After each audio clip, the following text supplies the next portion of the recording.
hustle's gone. Thinking maybe one day we may hit that goal. Until then, I'm outside until I flip this soul. Grabbing fingers from the sick go on Cicero.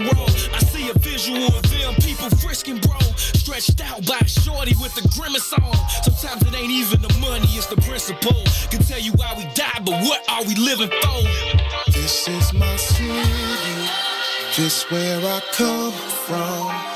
All of what I've learned, most of what I've done, I owe it all to the people that I love. I hope you're proud of me wherever I go. I'm from. We out west with it, where we live illegal, leaning off a leader, riding regal, tipping scales like Libras. Inhale, no L's, pulling out blocks like Jenga. In the rear of a Caprice's Billy Rams, flicking decent nonetheless. Nothing less than tens for the speakers. You'll hear us before you see us with beats that beat the streets up. Yeah. So try and keep up and keep it low key, cuz police try and treat us and keep us on a leash, cuz that's how they see us, thinking we nuts. Cuz we'll die for the ground beneath us, because this land made us. This land made of players that stay on paper.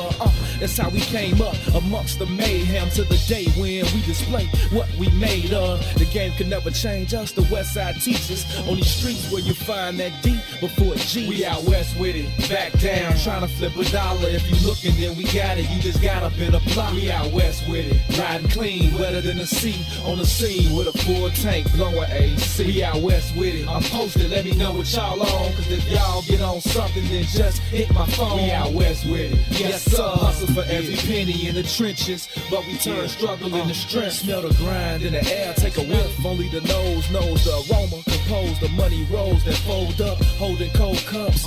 Searching for those that got the purple O's for the $4. And we could go nuts and stay at the stove like grocers, and post up with O's on the table like coasters. That's how the game coached us, made us all in the soldiers. Now that dough is the focus, so know that we own this. Molded by the hood role models, riding good, the latest model, drinking good, raising bottles like we just missed a pothole. You got to know that it's impossible to stop our flow. We've seen it all from watching cops reload 30s a dro while drinking the night away until the block got slow. You'll know as soon as you see us, we the ones laid back in the cut. My demeanor seems to always give me up. We out west with it, back down, trying to flip a dollar. If you looking, then we got it, you just got up in a block. We out west with it, riding clean, wetter than the sea. On the scene with a full tank, blowing AC. We out west with it, I'm posted, let me know what y'all on. Cause if y'all get on something, then just hit my phone. We out west with it, yes sir. Hustle for every penny in the trenches, but we turn struggle into strength. Yeah, home of the survivor, survival of the fittest in the town. It's wicked, you can J down in a minute. What am? What's the business? The biz is how you down to get it. From Cape Town to Fifth City, the sounds of Fifth's empty.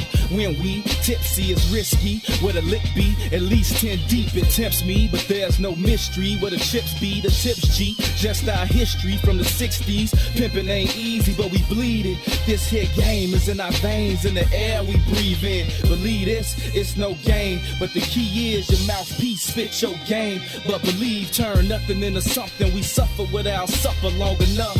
Struggling from summer to summer, the same place where the dope is sold. It's home to the Oprah show, the same place I know is home. We out west with it, back down, trying to flip a dollar. If you looking, then we got it, you just got up in a block. We out west with it, riding clean, wetter than the sea. On the scene with a full tank, blowing AC. We out west with it, I'm posted, let me know what y'all on. Cause if y'all get on something, then just hit my phone. We out west with it, yes sir. Hustle for every penny in the trenches, but we turn struggling. Check it out. See, while you was on the corner trying to scrape up pack money, I was driving 80 stack trucks off rap money. I'm back money. If you want it, come to the hundreds and ask for me. Meet them OGs that'll blast for me. I'm right here. Ill Adidas, $400 jeans on me. Itchy with no safety, a loaded magazine on me. Southside, that's as wild as it gets. And no, I never sold crack. That's some house nigga shit. I'm not judging, but every man that's a man gotta stand by his principles, and I'm not budging. That's Mickey. You can take it how you want, but you can never be me. You can fake it how you want. I spit that uncut raw. You can bake it how you want. Break it down any way you like, you get the same result. Just get in tune, the elephant in the room has now assumed pole position. Whoa. Oh. BJ, get him. Come on.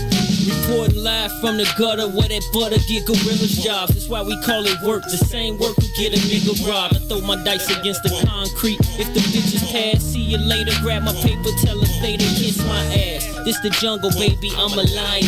Try me, I'll be firing. The same banger saved Private Brian. You the prey, you survive and hide.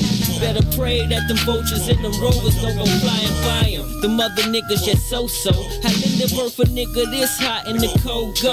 I went from 20-inch assassins on that Osmo to the pretty 760 sitting low on them bozos. Those are big shoes, you motherfuckers is so slow. Get caught without your heat in these streets is a no-no.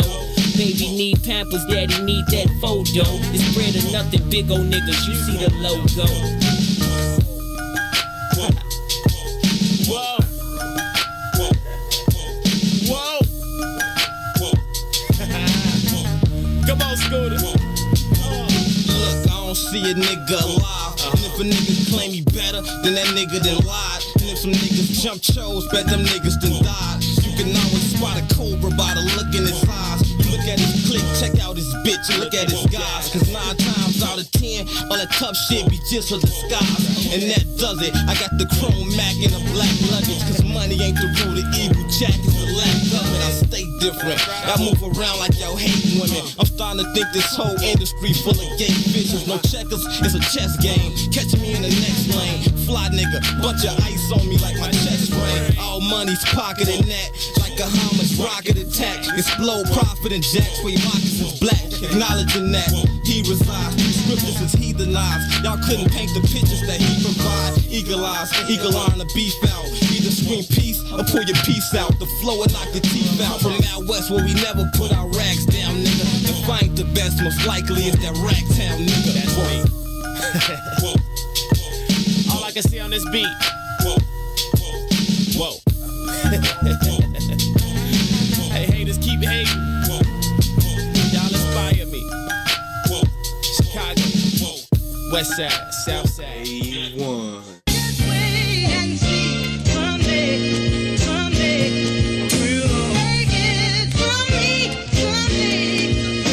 I like how that sound right there, man. You know what I'm saying? You know what I'm saying? That's kind of inspirational. It's like everybody got a goal. They're trying to reach or alive. They're trying to live, man. There's be bumps in the road. You gotta keep pushing forward. You know what I'm saying? If it don't kill you, it make you strong. You know what I'm saying? My story right here. Yeah. It takes a special kind of mind to grind and work from the bottom and climb up the ladder of success in time. It doesn't matter what the test is, every step is another level till I step in as the next in line, no question. I'm considered one of the best, a whole life invested in, holding mics and sketching rhymes, you guessed it. I'm on mine, still restless, yes, even pressed up my records on my own dime. As many battles I blew breath in, and open mics I blessed, I'll never That's be why like we shine wherever we go. We shine wherever we go. We shine wherever we go. We shine wherever we go. Lord, Lord. Welcome to the mind of a pothead. On my head, see a young nigga got dressed. We don't give a fuck what the cop said. I'm living a legacy. So even when I die, I am not dead. Nigga, I am not dead. Fuck with me. Don't you? That's true too. Great afternoon to you wonderful people. Welcome to this Wednesday edition of I Said What I Said. We are live from inside the What's In It for the Black People Media Studios alongside Toussaint Werner. My name is Herb Howard. This is I Said What I Said. Each and every weekday, 3 to 6 p.m., we get together right here with you all, and we discuss issues that are currently impacting the black community, how those issues impact us as individuals, but also how they impact us as a collective. And along with your help, we talk through many of these issues in hopes of finding the optimum solutions for how we can overcome said issues. Again, we want to overcome them as individuals, but more importantly, in my estimation, we want to overcome them as a collective. Thank you also very, very much for choosing to be a part of the conversation. As always, your input is valued. It is certainly appreciated. Please, please, please add your perspective to the conversation. It is valued. It is appreciated. Anything you want to add to the conversation, feel free to do so. We will read through as many of your comments as possible while we go through the show. What just made you that happy? Very few things make you happy at all. So if it made you happy enough to do a happy dance, I want to know what it was. I'll tell you out there. I'm sure. I ain't never seen you happy, let alone dance. You doing a happy dance. Is that a capital? He looks. Look at him. He's over here bopping and shit. Oh, man. We would kindly ask y'all, please take a quick second to share the broadcast. Please, please, please share it on your personal page. Share it even within your personal network. We want absolutely anyone that you think would add value to this conversation or find value in this conversation, because the more of us we can get in it, the more likely we can get to the actual solutions that we were talking about earlier. So please, if you don't mind, take a quick second to share the broadcast. Again, this is I Said What I Said. It is intellectual thuggery at its absolute finest on a relatively decent day, weather-wise, here in Chicago. Hope the weather is good wherever you may find yourself. More importantly, I hope that you are well wherever you may find yourself. My name is Herb. His name is Two. What's happening, good brother? What's up, family? I'm blessed and highly favored. How are you? Ain't nothing to it, man. I ain't had a bad day yet, for real, for real. I'm all good. I'm still manifesting spring and summer to come rolling in. So I got on my shorts today. I walked in. Maze was taking one of his little cat naps he be trying to squeeze in wherever he can. He wake up off the couch and lean up. I just nod at him like, and I walk off so he can finish his little cat nap. He say, "Is that nice outside?" I said, "No, I can't even tell you that it is that nice outside. It's just me. I ain't got no sense for real. Once I make up in my mind that winter is over, then it's over in my mind, and then whatever." So shorts it is today. But no, I'm feeling pretty good today, man. It's been a dope day on the network. Was up early catching the Maze Jackson show, and You woke up for that? I happened to be woke. Oh. I didn't wake up before that. You know what I'm saying? That's just not a reason to wake up. But I'm saying you could have watched that yesterday if you just read that show. Hey, what's funny about it is, Hey man, I absolutely love him engineering our show. yeah, oh, it's great. It's great. It's great.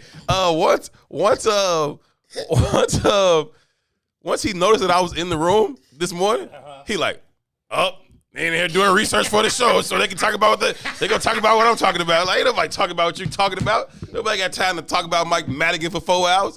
Like, ain't nobody Pardon me, we're on Loretto now for 4 hours. Oh, that's right. That's right. Hey, what did Jeremiah Fraser, Dawn Cousin, they be coming in, co-hosting with her or guest hosting sometimes? They was talking about something about something about the vaccine or something like that. And they had Damon Williams, the comedian, and Corey Bell, the comedian, on there. So they was in that clown. And he said they sent the first batch of vaccinations to Loretto Hospital. He said, that's how I know they don't work. He said, Loretto Hospital ain't got no cross street. It's just Austin and the Expressway. I said, this motherfucker hilarious. He said, just Austin and the E-Way. They ain't got no cross street. Oh, man. How you send a vaccine somewhere ain't got no cross street? I said, this motherfucker's stupid, man. But no, it's been a good day on the network. Lots of dope conversations. Caught the Maze Jackson show for a minute. So Maze been doing, he doing his cross promotion and brand and all that. So he be, hopping on Instagram when he can. So he be going live, and they got that one song. I can't think of what it is right now, but the brother Dante Hall, I can't think of his name, but he sing the song. What about my love? Yes. Doesn't ring a bell. Maze played the whole song, right? And you know how them groovy songs be. It's like 7 minutes. So he dancing the whole time. So I see him with his phone. So I say, let me look on Instagram and see what this dancing looks like. Yeah, absolute highlight of my morning to watch Maze dance for 6 minutes straight. I started to send him a request to join his live just so I could talk about it on the Instagram. One of these days when you go live like that, I'm a request to join you on your Instagram. You should. I would definitely let you in. I would have done it, except I was still like in the bed. I was watching the show, but I was like in the bed. I'm like, I can't hop on live like that. But one of these days I am gonna pop in on you so that we could do that. That'd be cool. But then Book of Dawn came on, and as soon as I turned it on, this is what's happening, right? Dawn got a guest, right? Sister's name Dion, I forgot her last name. Williams. Dion Williams, right? Dope sister. Who is she? Like a PR rep or something like that? PR. Okay. Yeah. So she's sitting over here, and I guess like her mic wasn't close enough, or they wanted to adjust it. And so Dawn get up and go over there to help her adjust it, right? So she adjusting the thing, and she twisting, and she turning, and she said, "Oh, kind of remind me of a hand job." I said, "Dawn, it's like 9 in the morning, G." So I'm in the comments. So then Dawn adjusted Dion's mic, and then Dion adjusted again. I said, Dion's hand job was actually much better. Professional. Dion had a nice little. Dion's done this before. She's done this before. Shout out to Dion for that. Salute to Dion's of the world. Then we ascended into Muwai Kill's world. And I was very, very much so looking forward to that conversation. I had been telling you guys about it for the past couple of days. I saw some of y'all in there, so shout out to y'all for checking that out too, because it was super, super dope. Didn't want y'all to miss it. Salim Muwakil, if you didn't watch it, just check it out. Watch Muwakil's World from today. And Salim was joined by Robin Rue Simmons, who is the alderwoman out in Evanston who spearheaded this path breaking, as Salim described it, legislation to push through reparations. They're using the funding coming from cannabis sales and taxes to fund reparations in Evanston. Now, there's been a lot of talk back and forth about, is this really reparations? Is it enough? What does it look like? Who's eligible? All very, very valid questions, and certainly worth having the conversation. But I've always been extremely impressed by Robin Rue Simmons. When I've heard her speak, I had an opportunity to interview her and sit down with her for about an hour in person a few months back, and I walked away from that very, very impressed by her, and she was equally impressive again today.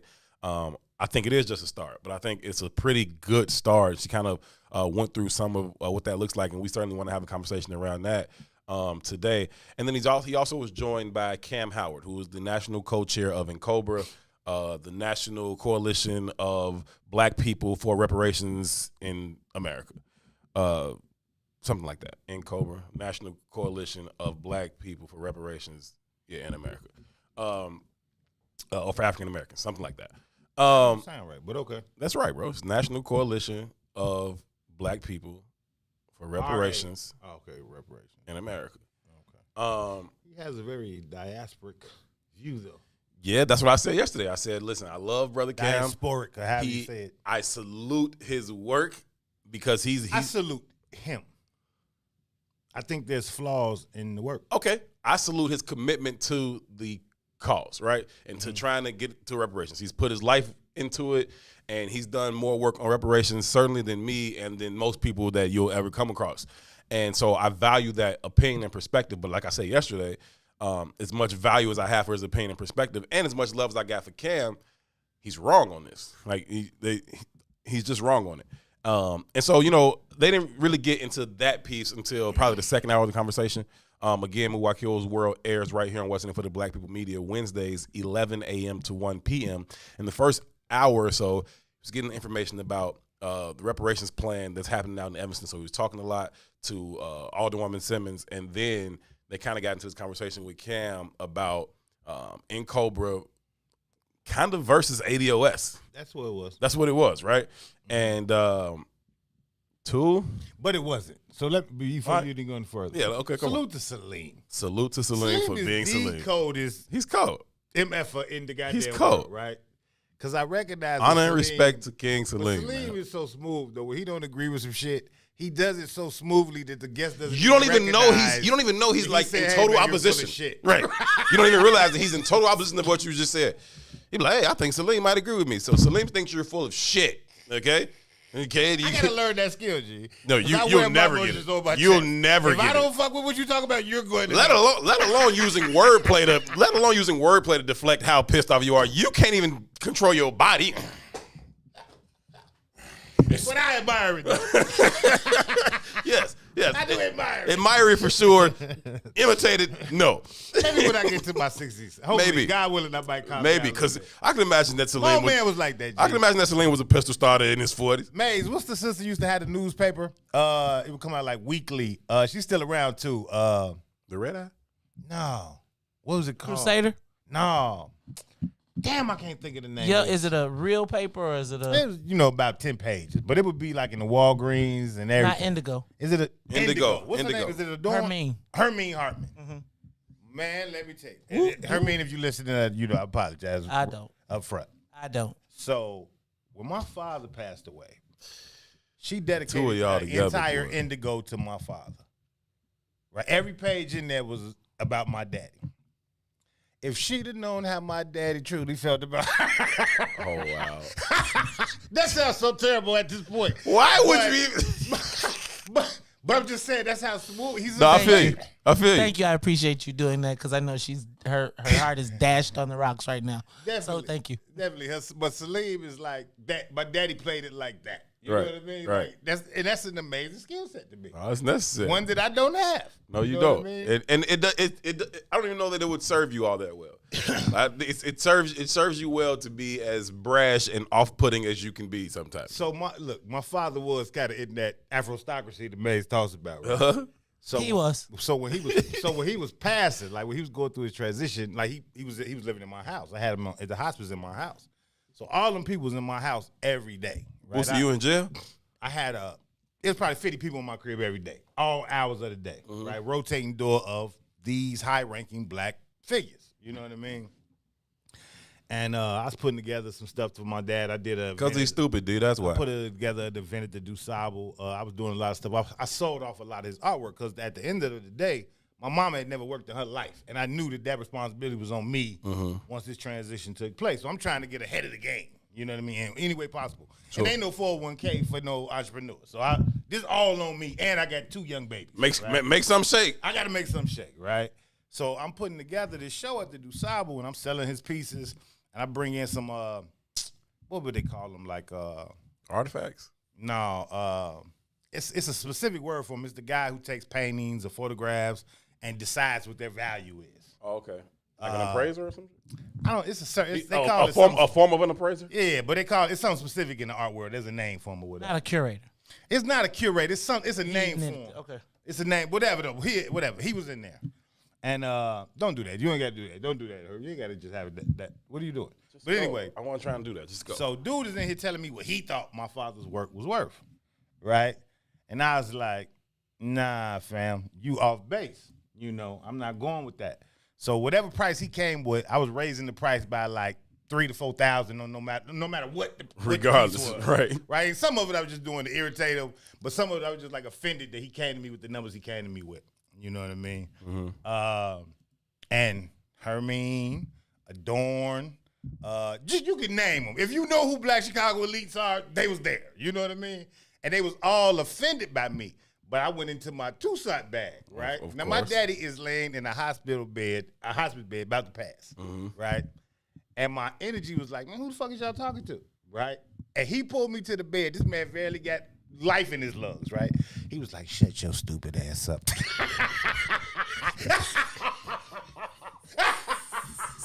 Oh, my God. It was a great moment in murder history. Oh my That's God. great. That's great trivia. Oh, it was hilarious, man. What was Tu's daddy's last words Hey. to him? Shut your stupid Shut ass your up. stupid ass up. But look, pulled the event off, did it my way. It was successful. All them people came and kissed the ring the next day. You know what I mean? Not that they had to kiss the ring, but I say this too though, You because got your Afrostocracy crown. because of the way I did that, they opened up the door for a whole lot of opportunity for me going forward. You know what I mean? Like years before that, I was begging them people for opportunity because they would not give me no opportunities.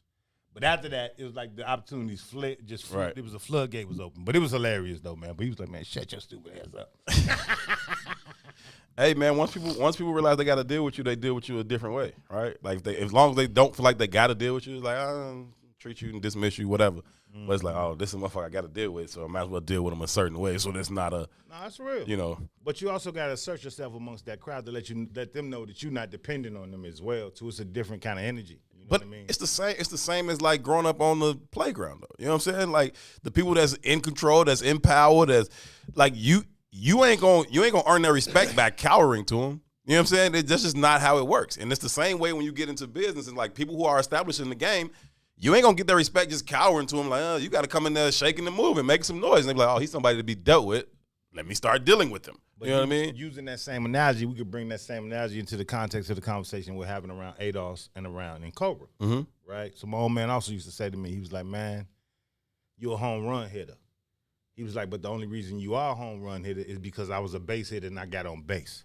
which allows you room to swing for the fences, right? Because if you don't have room to swing for the fences, we need to get on. We need to get on, Yeah. right? So when I look at Cobra versus the ADOS conversation, I mean specifically as an organization, not as a people, right?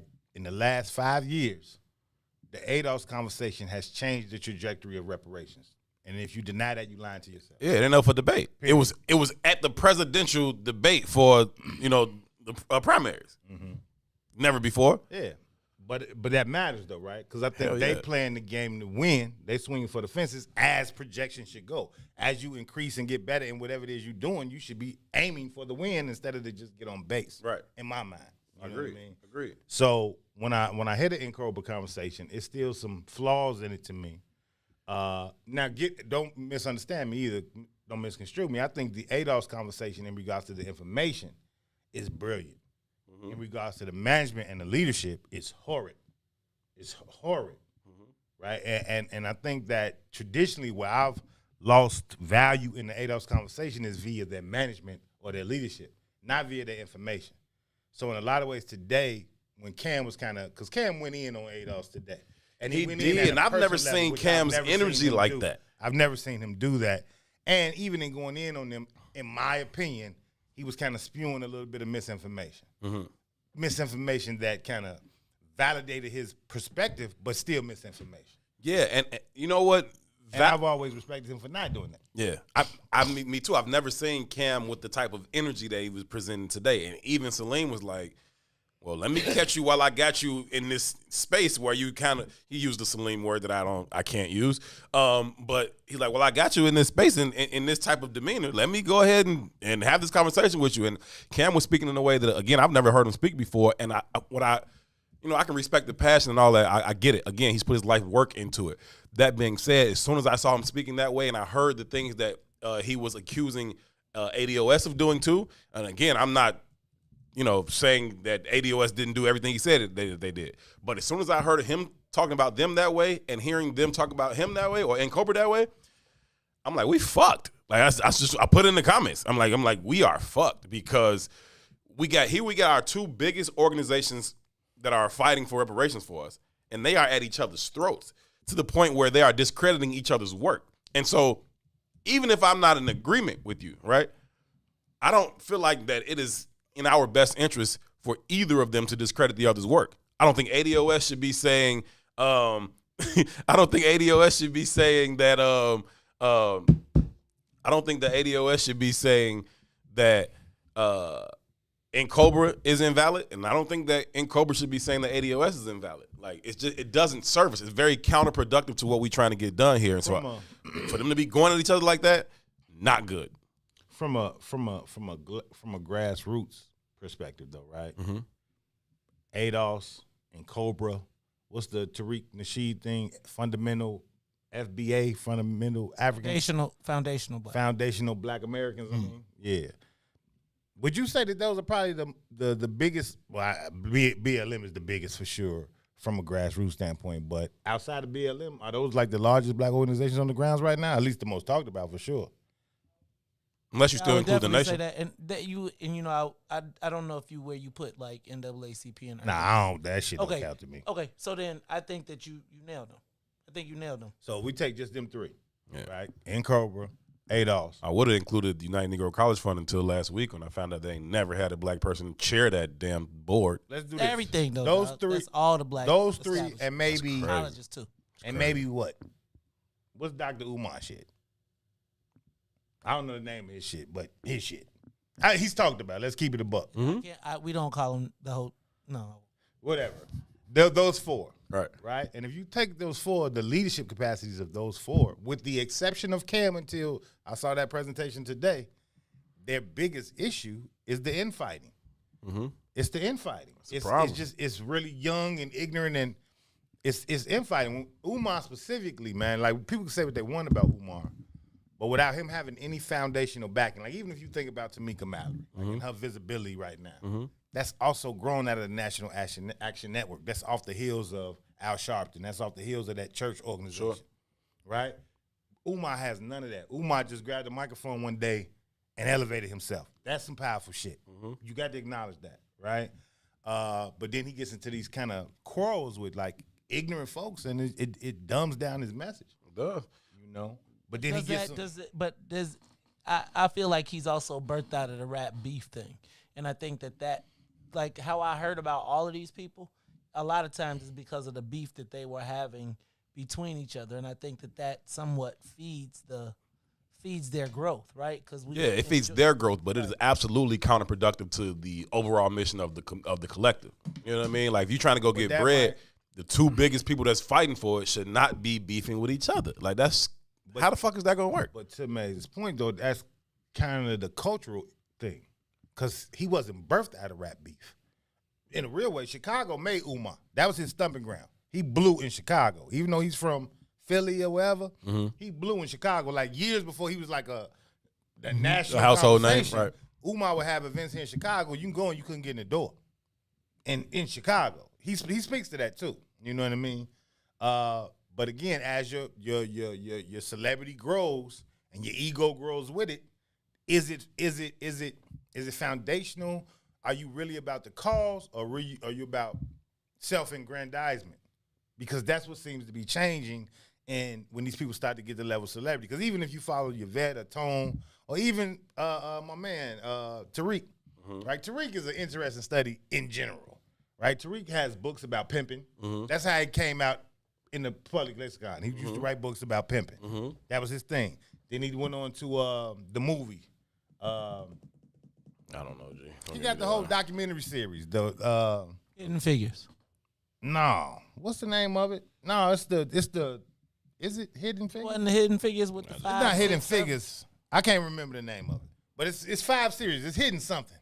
I don't think it's Figures though. I might be wrong. Hidden Somebody Colors? Hidden Colors. Hidden Colors, right? So I'm tweaking. Yeah. Hidden Colors is humongous. Economically, he made a bunch of bread off Hidden Colors. You know what I mean? In turn, that kind of made him a staple in the conversation, which is interesting in itself. You know what I mean? As a director, because he was just writing pimp books before that. You know what I mean? But then you get Yvette Cornell and you get Antonio Moore. Yvette Cornell used to rock behind Dr. Boyce Watkins. She used to rock behind Dr. What's the other brother I was talking about who wrote the book? Damn, I can't remember that. He's Claude Anderson, right? She was on their heels. You know, she worked in government for a minute. She worked at the White House for a minute doing something. I don't know what her position was. You know, Tone was a lawyer, but he kind of came off on his own thing too. But riding her coattails as she kind of moved up the ladder of visibility. But their messaging gets diluted because they're protecting their imagery and their ego. And Cam kind of, because he's older too, he kind of found a way to maneuver past that and keep the argument based on the theory that he was, of Incorpora. So when he, dumbs down and responds to that energy, it lessens the value of the argument he's making about Incorpora. Now, I could disagree with Incorpora all day long, but I've said this publicly a billion times. The ADOS information, brilliant. The people who run it, pieces of shit. Yeah, you have said that. Challenge though, bro, and for a person like Cam, is when you put your life's work into it and you truly believe in it, and let's say you on a trajectory, right? And you like moving towards a space, and then as you finally are about to realize your life's work, then here comes the big dog and it comes and snatches it out of your way. And now it's almost like they done flipped the tables on you, and you've been fighting for what you believe is your people, and now you feel like they done turned it to where you almost like a sellout. And I'm using that in a very broad sense.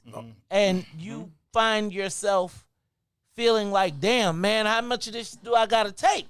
How much I ain't shit. Like, man, I bled, sweat, and tears. And I think sometimes, man, there's this expectation that the people that put themselves in the front are immune to ego, to emotion, to just all of that stuff. And sometimes I think it plays out. Now, I didn't see, now I got to go back. I was running around trying to do some stuff, but I just not for Kim, because I did not see that. But as a person who at times has put himself in the front of a bunch of, by choice or not, there is a piece of it that's ego, but then there's also the part where it's like, God damn, like what I got to do. And like every night I got to prove my love. Yeah. And so I do think that you got to give sometimes brothers credit, not credit, but the opportunity to just be human, right? That's all. Yeah, no, I listen. He absolutely deserves the space and freedom to be human and to feel those natural emotions of saying, I've invested so much here, like my voice needs to remain the loudest in the conversation. And I disagree with Cobra. Yeah. I mean, quite frankly, I'm more in the ADOS. I think 2 nails down exactly how I feel about where that is. Here's the thing, though. Like, while I can understand it from a human emotional perspective, we say all the time here, this shit can't be emotional. We got to take emotion out of this thing. And so it can't be about pride. It can't be about stubbornness. If I'm on a journey and at some point, however much time I've already put into this thing, at some point I get some new information that is like, oh, that's actually better. I need to be flexible enough to pivot. You didn't have that information. We didn't have the terminology of ADOS and this idea of who belongs to that group. The entire time that Cam and Cobra have been doing the phenomenal work that Cam and Cobra have been doing. That being said, that doesn't excuse you from pivoting when more accurate information becomes available. You don't just dig your heels in and say, this is where I've been. And so, all evidence to the contrary be damned, I'm going to continue on this trajectory. It's like, nah, it's okay to be like, oh, this is new information. Cool. Yeah, shift it over here. And make that thing work. It's okay, but it does require you to let go of your pride.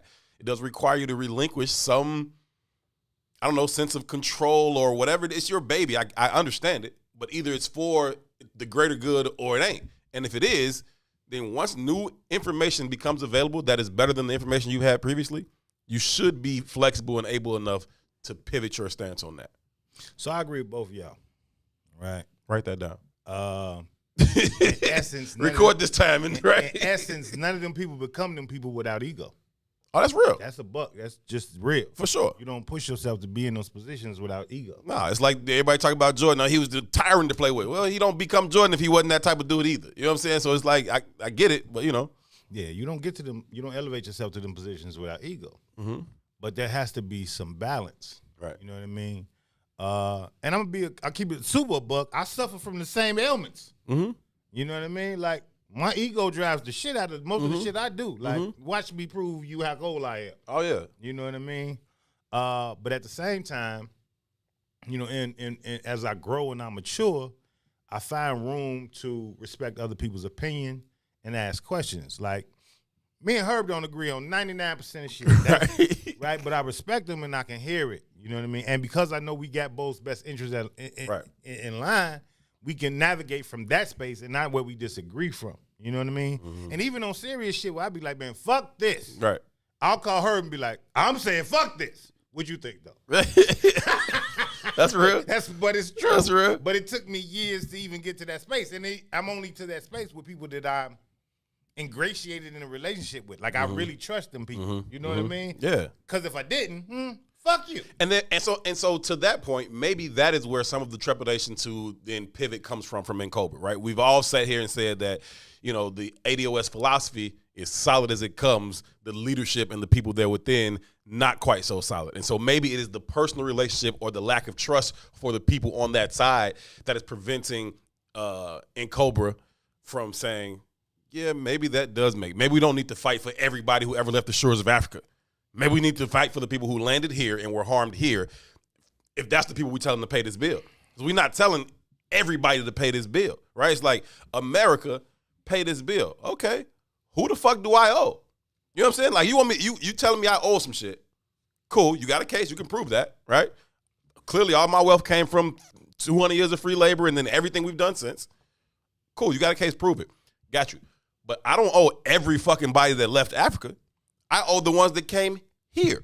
And again, I think that my problem with when Cam is like, well, it's not just about slavery. It's these 3 periods of time. It's the slavery, it's Jim Crow and all that right after slavery, and then it's post 1965 until now. It's 3 different periods of harm that were done that need to be repaired.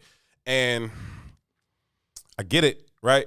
But that's a tougher thing to prove. And I think when you pull in more and more people like that, it makes it muddies the waters a little bit, and it gives the other side an opportunity to kind of finagle their way out of it. Versus, as you say, people who were enslaved here on this soil and their descendants are owed this because y'all got rich on their backs. Now, after that, after slavery is abolished, if you will, and we understand that we still enslaved, but after it's officially abolished, it's really hard to then be like, yo, y'all still owe us from shit after that too, right? Now, if we can go get it, but not when you saying, okay, now everybody is dark-skinned that came in here since then, they've suffered the same shit, because the truth is they have not. They do not suffer from the same things that we do. And Salim tried to explain that brilliantly. Like no, they aren't the same. The spot, I think, was in Queens. He said the immigrant community in Queens he talked about. Yeah. But he was like, but they're largely from, Yeah. But also the fact islands. that they Just the way he say shit be so smooth. Yeah. He really said, "Cam, fuck what you talking right. about." That's fucking dumb. One day I just want to translate for Salim. I just want to sit next to him off the camera and just translate. Like, that's fucking dumb. Like, Hey, man. And that's an art form, man. The way Salim communicates is an art form. it is. I have not perfected it. It's brilliant. All. It is absolutely brilliant. But no, and then he was also talking about how they come here, they arrive with their culture intact. And that, as much as anything, matters. is the biggest crime against black people in America, right? The fact that our culture was taken from us. Because even when they get here and whatever opportunities that they do get, whether that's small business loan, housing, whatever it is, right? Or bootstrapping, right? If you want to say that's what's going on. They're doing that with the understanding of what their culture is and where their tribe resides and how to then pour back into that. That was completely stripped from us. And so that, as much as anything, is why the fuck you owe us bread. And so including people who didn't even experience that harm, again, I ain't saying they ain't owe from somebody. So what's the sister's name? Don't tell a nigga who owe me bread that he owe you bread too. From Evanston? Robin Rue Simmons. I like her. I like her a lot. I'm very impressed by her. She's articulate. I think her heart and mind are in the right space. Mm-hmm. I thought it was interesting, though, when Salim asked her about the ADOS conversation. Mm-hmm. And she was like, I can't follow their perspective. Their opinions change every day. And I thought that was very interesting because, but it speaks to the leadership, though. Yeah, right? that part. Right? It's so many voices that people don't really know who's dominating the conversation. Right. Right, and that's because there is no central leadership, right? Even when you start thinking about Black Lives Matter, for example, right? When you stop thinking about the 3 women who created Black Lives Matter, you start thinking about the representation that they have on their website where they speak to their interests, and then you think about how the messaging of Black Lives Matter kind of travels the lexicon. It doesn't come from them 3 women, but those 3 women make all of the real decisions. You know what I mean? So from a public sphere standpoint, yeah, Black Lives Matter as a moniker is brilliant. And everybody on the streets is like, I'm with Black Lives Matter. Right. But when you look at what Black Lives Matter, the organization, is doing, Black Lives Matter is not with you. And it don't take more than a 30-second Google search to their website and read their own mission statement. But again, it's almost like it's the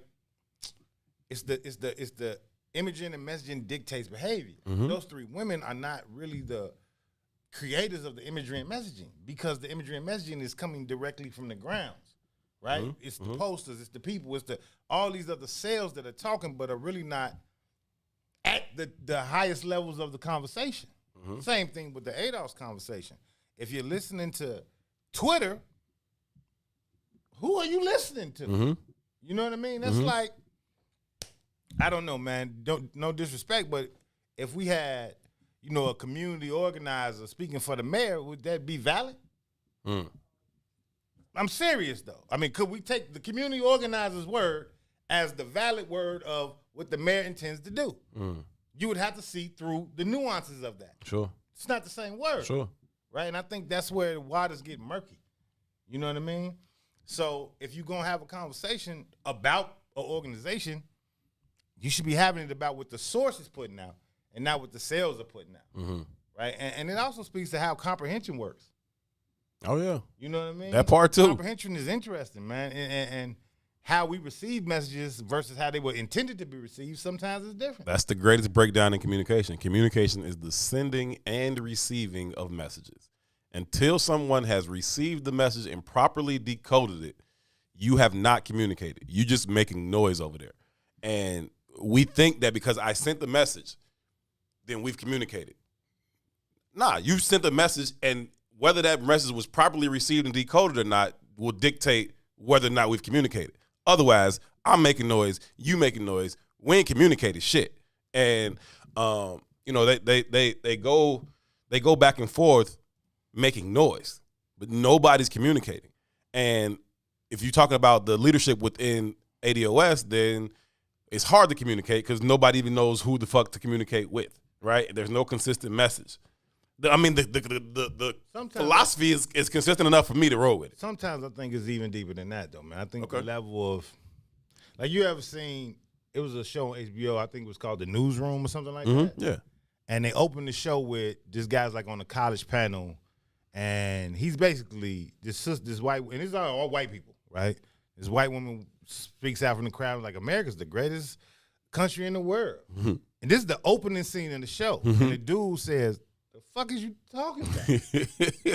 This is a newscaster, right? He gets in trouble for saying this shit. But he's like, man, America's last in every motherfucking thing, you dummy. Right? Now, I say that to say this. We are very undereducated. Mm-hmm. Right? I remember I was working for Susan Taylor, right? Mm-hmm. What's that? Ebony, Essence, whatever magazine that is. Mm-hmm. So we working for Susan. We doing a project for Susan Taylor. She flies us out to D.C. And we in a room full of Afrostocracy, like a motherfucker. You understand me? Straight, this is different. You understand me? Uh-huh.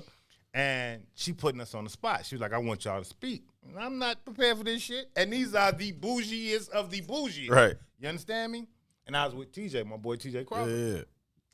Yeah. People be hating on T, but T's fucking brilliant, like flat out, right?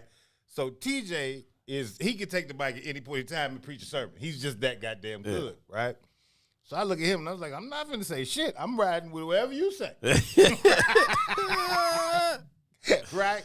So TJ gets up there, he gives his speech. His shit was eloquent. He's using saline words. T is brilliant. You know what I mean? And the whole crowd, and these are dignitaries, G. When I tell you they dignitaries, they fucking these are the Afrostocracy for real. Chicago be playing. This is different. This is different. So these people was in there looking at TJ like, the fuck he just say? It was like he was speaking Spanish because they couldn't comprehend the message. Mm-hmm. So Susan forced my hand and put me on the spot. Right. Made me speak. All I did was dumb down all TJ shit. That's it. That's what I'm saying. I repackaged TJ whole message. And then people gave me a standing ovation. But they let me terms. And they gave me a standing ovation. And I'm sitting there looking at this shit and all like, they really didn't understand, fam. Nah. They didn't know what the fuck he was talking about. Nah. Right? And that's, yes, a breakdown in communication, but it's because we've been dumbed down to a level where we can't even understand high-level thought sometimes. Yeah.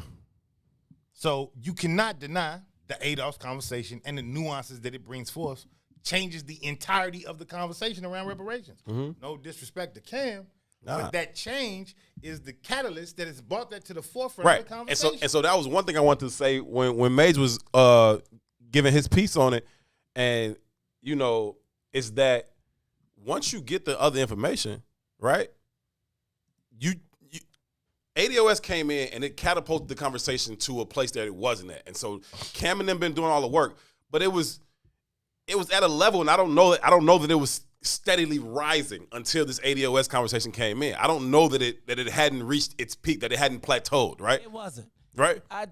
So I think, and I'm just going to say this, sometimes taking my emotions, sometimes I think that I feel like somebody probably should go put an arm around Cam instead of putting him in a headlock, right?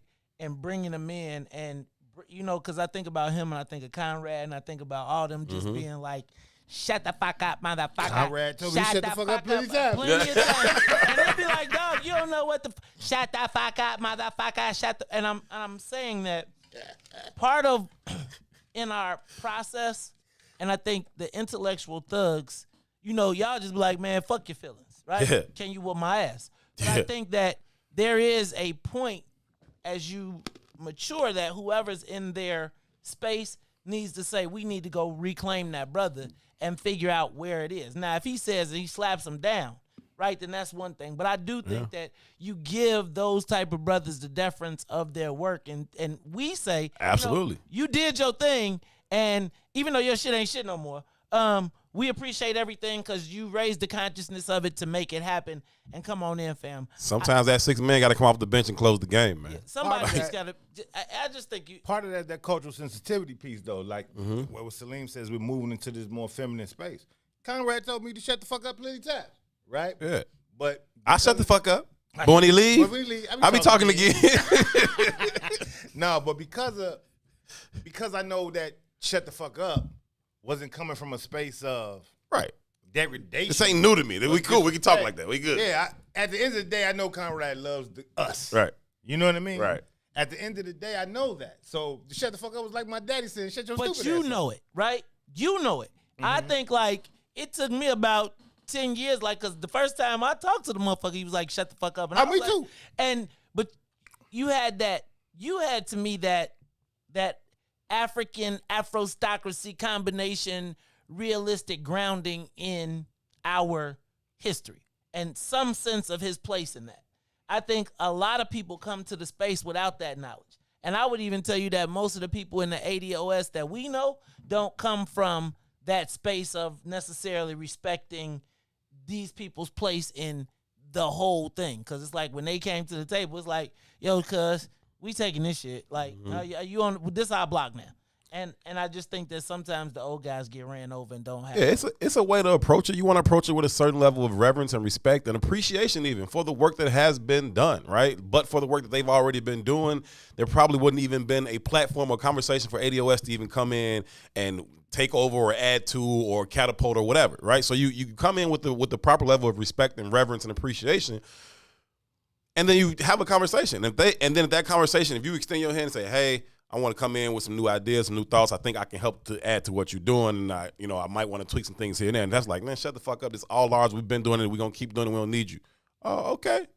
See, but Cool. I never read that shut the fuck up as if you're not invited to the conversation. Nah, that wasn't I that. always read it like you got to earn your position in the conversation. Right. And I'm saying that you have a point of reference, and you foundationally, right, from everything that your father put in you from zero to whatever, he was part of Chicago, just like Conrad was part of Chicago. And just like you said, your man hit the bases so that you could, that also transferred into, there was a whole group of people like you at U of I, in my estimation, who were children of the movement in some way, shape, or form.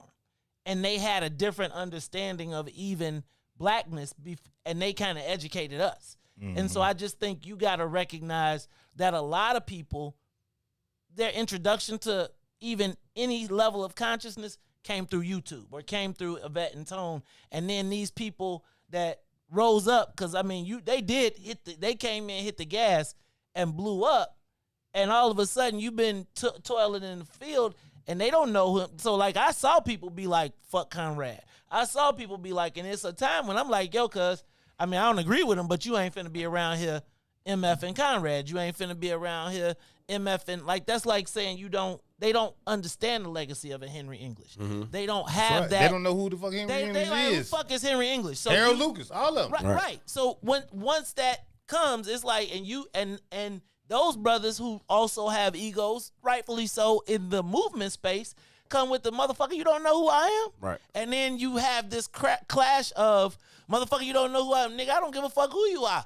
And bam. And that part too, though, at some level, and again, I'm saying you enter it with reverence and respect and appreciation, but at some level, it don't really fucking matter who you are, right? This shit ain't about you.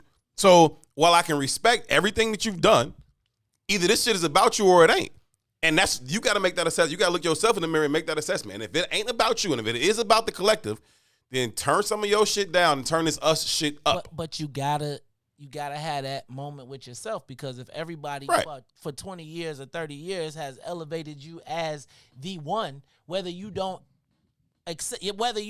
walk around like I'm the one, somewhere in your mind you're like, I am the resident expert in this space. That's wonderful and marvelous, and I'm glad you've been in the league 20 years, Vince Carter. But now we got this young dude that's really the best player on the team now. But he gotta help him. He gotta have it. But help him. He gotta have that moment with himself in the mirror, and it requires someone. And like Vince, like I'm the highest jump person ever to come in here. I jump high. That was 10 years ago. No, I know more. You don't, fam. Okay, this thing has changed a bit, and personally, we don't even play the game like that no more. All right, help this young boy out. And if y'all willing to do that, then we got a perfect marriage now. We got a dude who's battle tested, tried and true, certified legend, to be respected and appreciated. But is he then willing to reach back and say, all right, here y'all go with this new thing. Like, this is what I can add to it. This is why I went wrong at. This is why I was. You know what I'm saying? Help him do that thing and do it together. And if we can do it, then we'll find ourselves being quite productive. But to be beefing with each other and then going to the point of discrediting each other's work, that is counterproductive to everything we're doing. I got to go back and watch this. Yeah, that just shouldn't happen. And Cobra shouldn't say things to discredit the work of ADOS, and ADOS should not say things to discredit the work of Cobra. We got to argue behind closed door. I think Howard Trout said it earlier. Like, we can't be airing our dirty laundry out in public. That ain't how you do that shit. We can fucking scrap, right? But by the time we leave out of this motherfucking room, we got a unified message that we present to these fucking white people. Right? And it ain't going to be this back and forth, because then you start to get questions. I saw people in the comments at Muwar Kill's World today that were literally typing comments saying, I hope white lobbyists haven't got to Cam. I'm worried now. I saw the comment. And I don't know that to be true. I don't even necessarily believe that to be true. Stop listening to the morning show, man. See?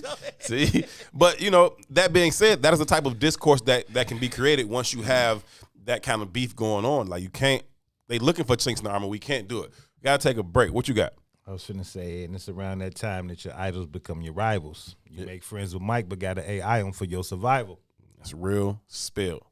It's real spill. That's a GOAT bar for you. It's real spill. I'm trying to look that up right now. From Ho. That's not even Ho. I'm really trying to get y'all to go to the. I'm trying to get y'all to go to break. I see how Lil Ron got it now. I be like, dang, they did a whole hour. We're going to take a break. When we come back from break, we'll have more conversation on the other side, too. I've been watching. I'm a big fan of the show, Chicago PD. I like the show. The last 2 episodes concern me. Very, very deep. They tackle some tough issues, but I think they're trying to create a narrative that is not conducive to the health and safety of black people. Real quick, too, I got this video, man. I want to check out some segments of the video, and it kind of is reminiscent of the Cam ADOS conversation, but this shit was 50 years ago. I just want us to kind of look at this and look how the conversation played out. Wherever you go, there you are. We are live from inside the What's In It for the Black People Media Studios alongside Toussaint. My name is Herb. This is I Said What I Said. We'll be here till 6. WIFTDPM.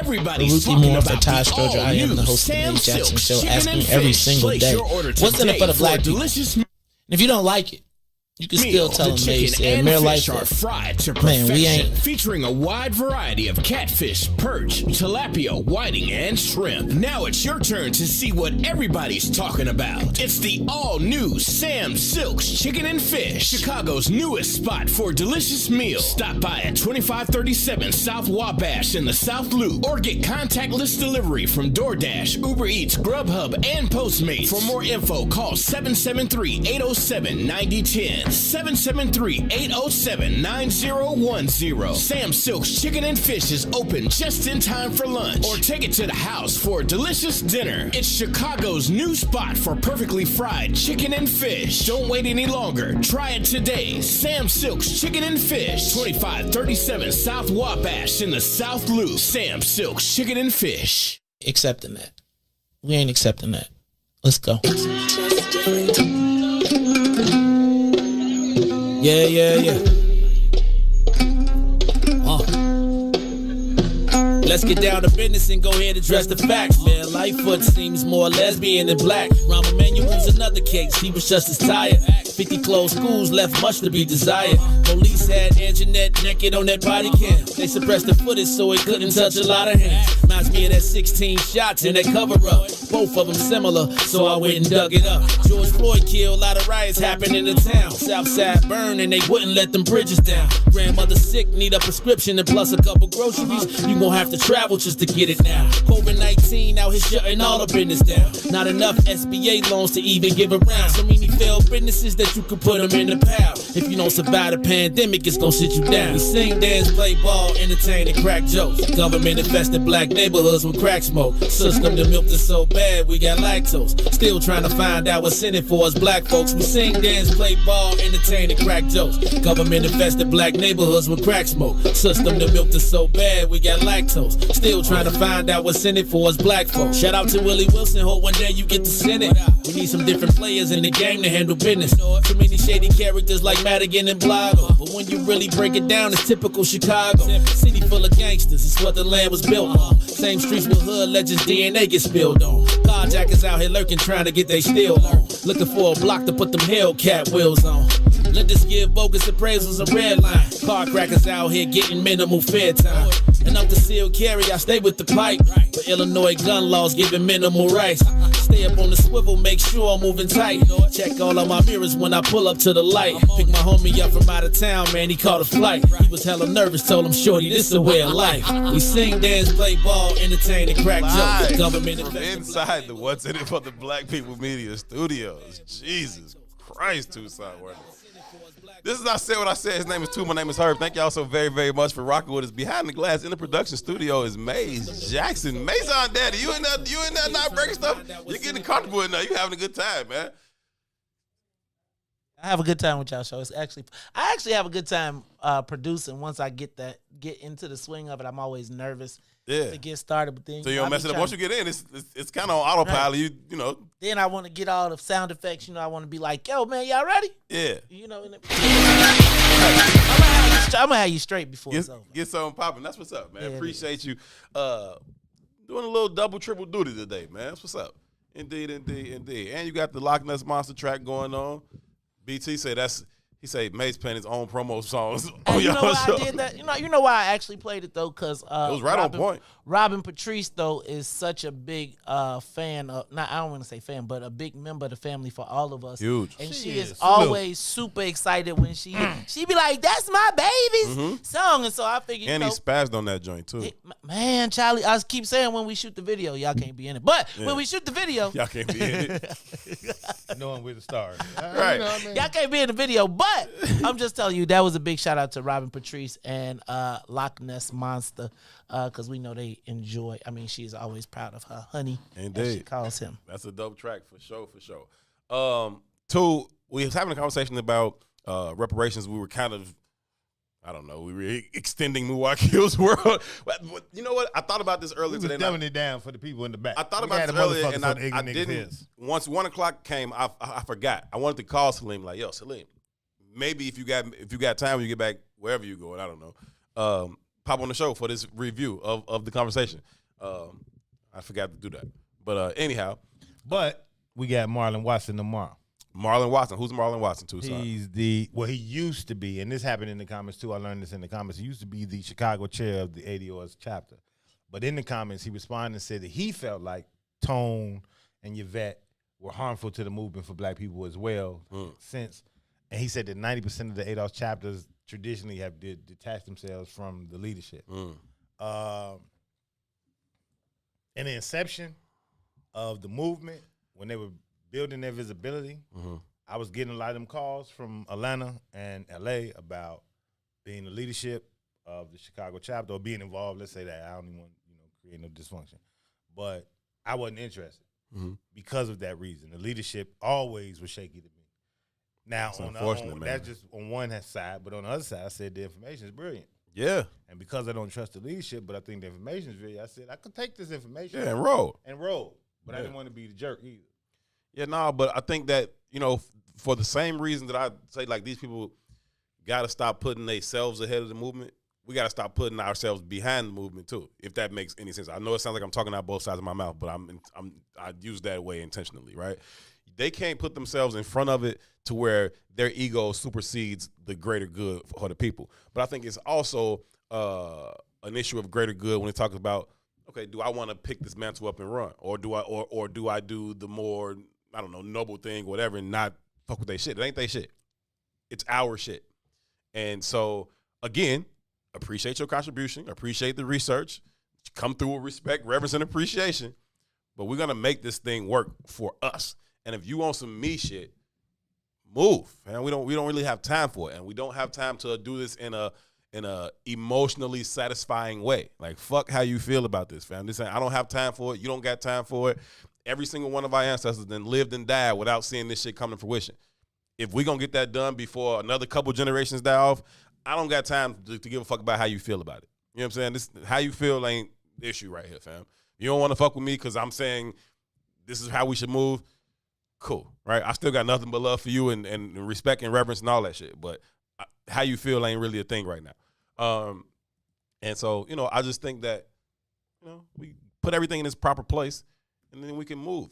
But I'm starting to lose a little bit of faith in humanity, just thinking that there are enough people who are truly willing to put themselves behind the movement while also perhaps elevating themselves in the front of the movement. You know what I mean? Like, it's, I don't know. I think by and large what we've seen is people who, once they find themselves in that position, they start trying to find ways to advance their individualism. But that kind of goes back to the black leadership conundrum in the first place, right? Those who are called rarely come. Those who come are rarely called. You know what I'm saying? Those who are called rarely come, and those who come are rarely called.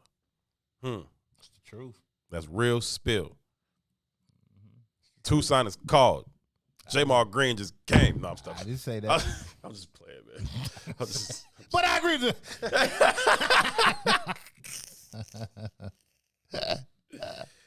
Shout out to Jamal Green. We got to get him on the show one time, man. We've been talking about that for years. I would love it. No, the only reason we haven't done it is because you was like, nah, we probably shouldn't do that.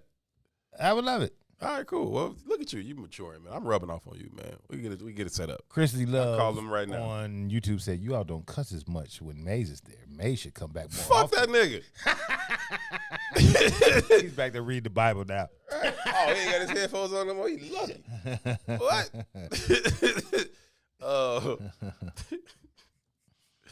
Yeah, but I don't know. You want to get into that Chicago fire thing, or you want to see this video first? No, let's do the video because the video is on topic of what we already got going on. So let's do the video first. You got to send your computer over here and then make sure Maze got you hooked up in there.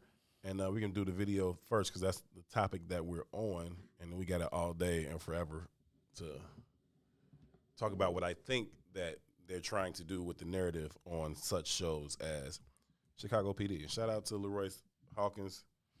Yeah, that's the homie, man. Yeah, Leroy is, he put on for the city in a real way. He's super, super dope. Fuck with him. Be powerful. But, and his character is central to the narrative of the stories that they kind of tackle right now on Chicago PD, right? It's about being a black officer within CPD and all, you know, just what that looks like, what it feels like. And I think, you know, he's been doing it well, but the last two episodes, they just kind of, I don't know. They kind of rub me the wrong way in terms of what I think they're trying to do, but we'll get into that. So I'll tell you a private story about Royce when we out the air. I was going to say, you finna tell me a private story right now? When we out the air. Okay, cool. It was a two-side shit, but he was involved. All right. Like that. All right. But yeah, You all good. Maze, you got him hooked up in there? I'm on I got my connection to the road. We good? No, you straight in the apartment. I know you got 3-4 things going on. We're trying to make sure his computer's hooked up so we can play this video. Is it showing on yours that you connected? Because I got the Bluetooth on. All right, cool. I'm ready. Right on. You ready? Yeah. All right, come on. So the title is It Too Late? It's a black leadership discussion. And it's black leaders. This is 1972. And this is black leaders from across the American diaspora in regards to like organizational leadership. Okay. But I'm not going to play everybody's part, but I'm just going to play segments of it. All right. I mean, we could discuss them after the play.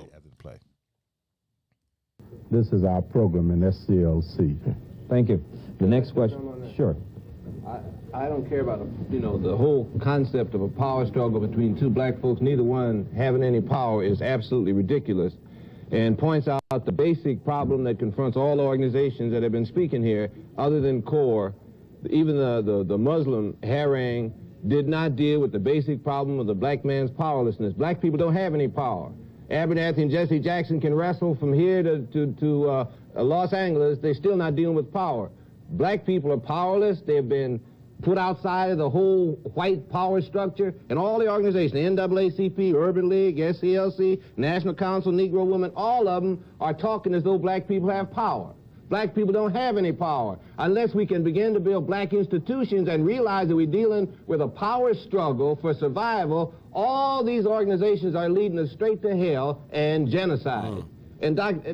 Abernathy ought to understand it couldn't be a power struggle because neither one of them have any power. NAACP has no power. Urban League has no power. No black organization, no black people in America have power. They're fighting for survival from a powerless position, flat on their back, begging white folks, and that was almost the tenor of the Muslim position. They were begging white folks, please sell us some land, give us some land, let us exist. White folks are good. That's a self-hate kind of thing that black folks find themselves degenerating into because black people have no power and they have to beg white folks to give them whatever they want. Now, I say black people and black Christian nationalism says we have to approach the whole problem in terms of power. Black people have to begin to build institutions. Every institution that exists belongs to white people, was built by white people, and serves the interests of white people. And for black organizational leaders to be sitting there talking as though they have power, as though they represent something. We want to represent everybody. We want to bring everybody together. We want to build a beautiful America. We don't want to build no kind of beautiful America. We want power for black people, and we're going to have to fight for it.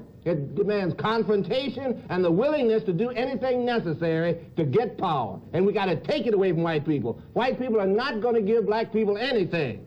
Politically, economically, or any other way, black man is no longer necessary in America. And the white man is hell-bent on genocide. So we have to understand we've got to build institutional power to deal with the white man who has decided to destroy us. I was just waiting for him to say on the boss and stack it. Like he was going. Like See, that was 1972. that was today. Okay? It could have been today. And it was this morning. You know what I mean? It was 1972 and it was this morning. And it was 2021. Okay? 1972. And 50 years later. 50 fucking years ago. Same shit. Same conversation. Because people don't get it. Like he's laying it out. And shout power out to Salim too, because as soon as the video started playing, Salim mentions this is the one that the Honorable Elijah Muhammad called into, and that is true. Yeah, because Salim was probably Salim there. Was there. You know what I'm saying? Like Black Forrest Gump. Like Salim was absolutely there. Yeah, he was probably there. I'd bet on it. But nah, for real, like it's he's telling the truth, G. Ain't no fucking power. So what we doing all this? What we doing? You know what I mean? I was having a conversation yesterday with somebody who had to argue with another black person about that black person saying that they were racist, right? Calling themselves like, I'm a racist. And the person trying to tell them like, fool, you can't be racist. All right? You know what I'm saying? You don't, like, it's prejudice and power. You don't even have no fucking power. You can't be racist for real. But same conversation, he was on point too. For real. Yeah, but I think it's interesting because even today, that's a conversation that we struggle to have. I've said that out loud in here several times and got pushed back from people that we were talking to. We do have power. We got to recognize our power, and I struggle with that conceptually. Shit, even the conversation we was having the other day about capitalism. You know what I mean? It gets into the construct of what is and what isn't power. You know what I mean? This was 1972. That was yesterday. Right. You know what I mean? Right. And we've not figured it out. So on some levels, it's like the conversation hasn't elevated, but we've not aligned ourselves with one identity either.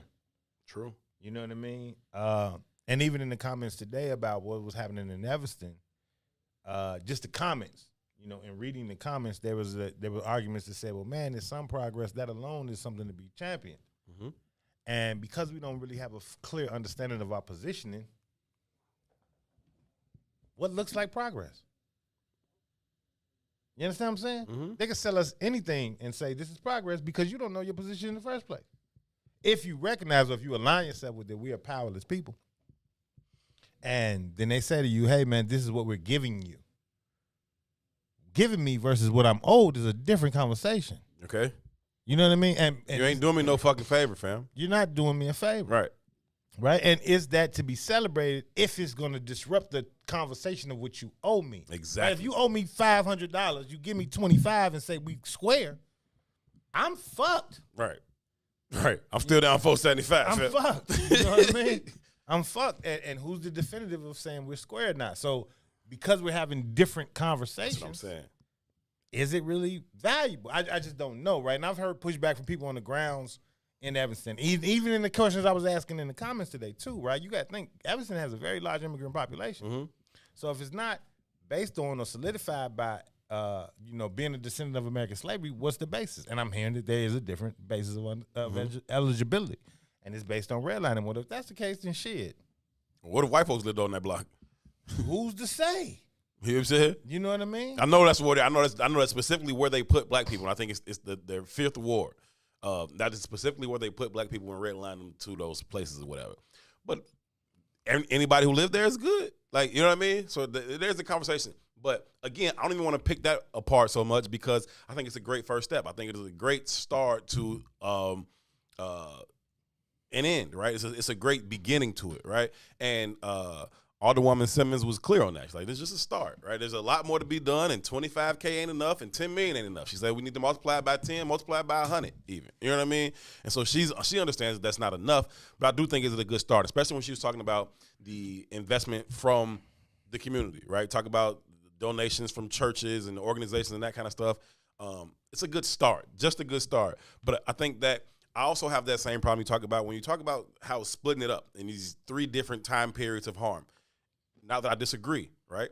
But it muddies the waters to a way that It's a false comparison. Yeah, and it allows for escapism from the other side. And Salim earlier referenced the fact that Ta-Nehisi Coates did a study that came out in like 2014 or something that said, no, there are some harms that can be repaired, from post-slavery. Mm-hmm. Get it? I understand it, right?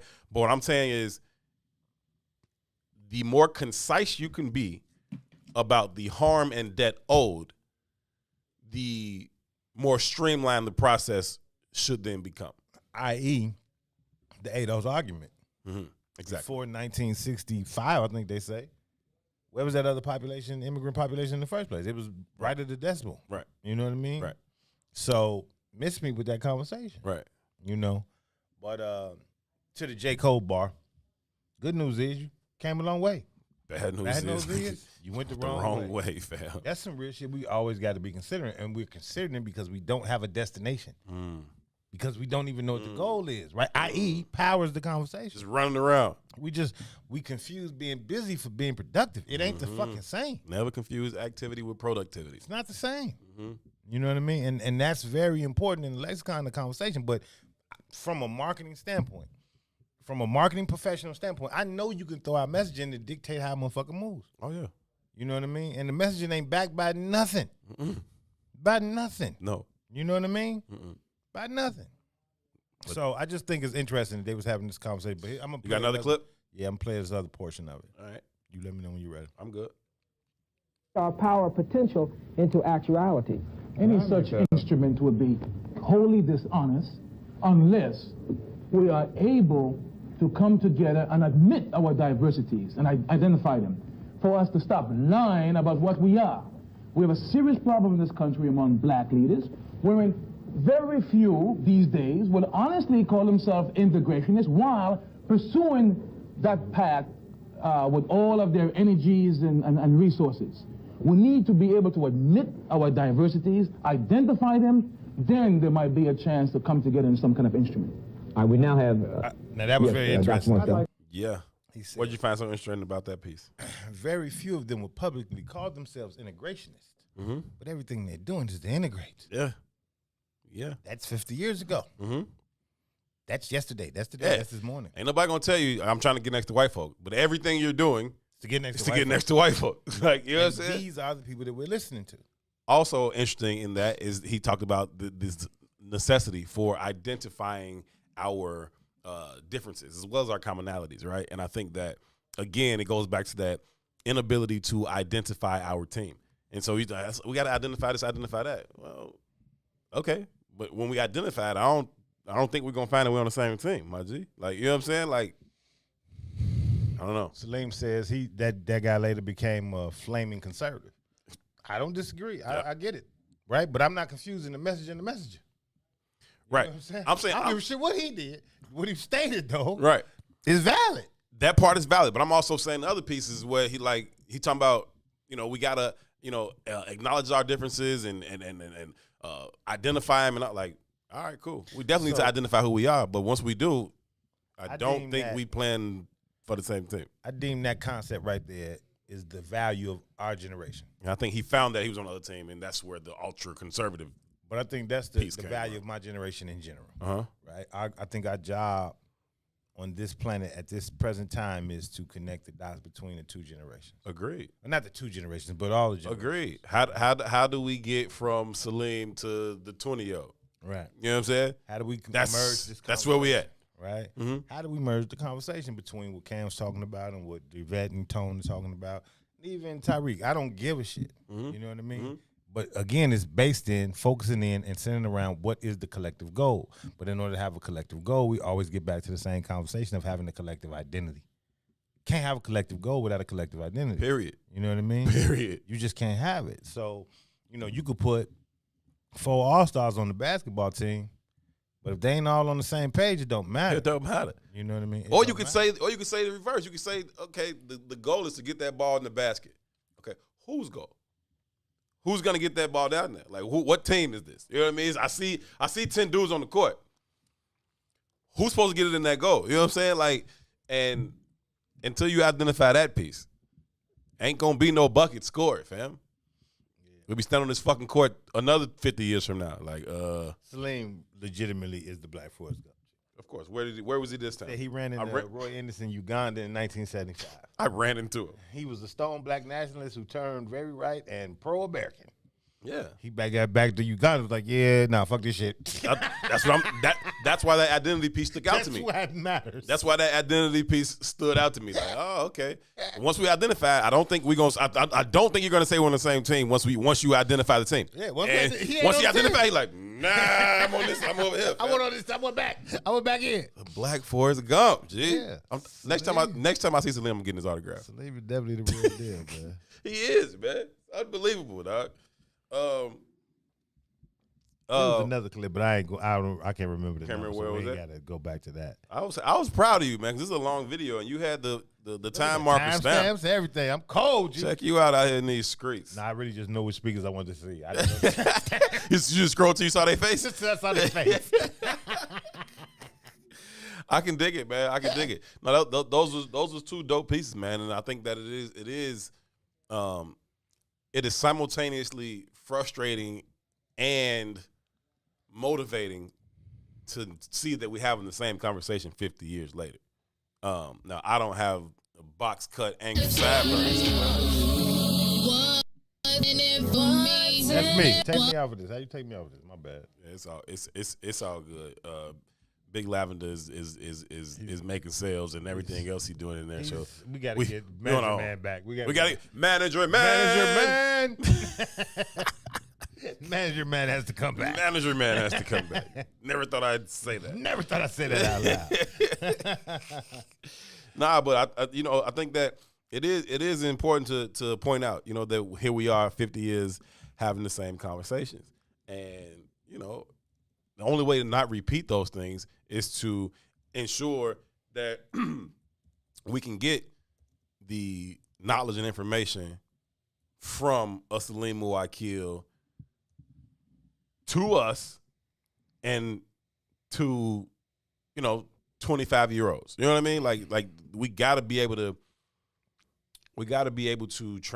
to move information that way. We bury so many resources, it's unbelievable. Like, we can't continue to do it that way. We got to find ways to, again, streamline and expedite this process. It can't take us the same amount of time to get out of this hole as it's taking us to get in it. And in order to expedite that process, we're going to have to work together.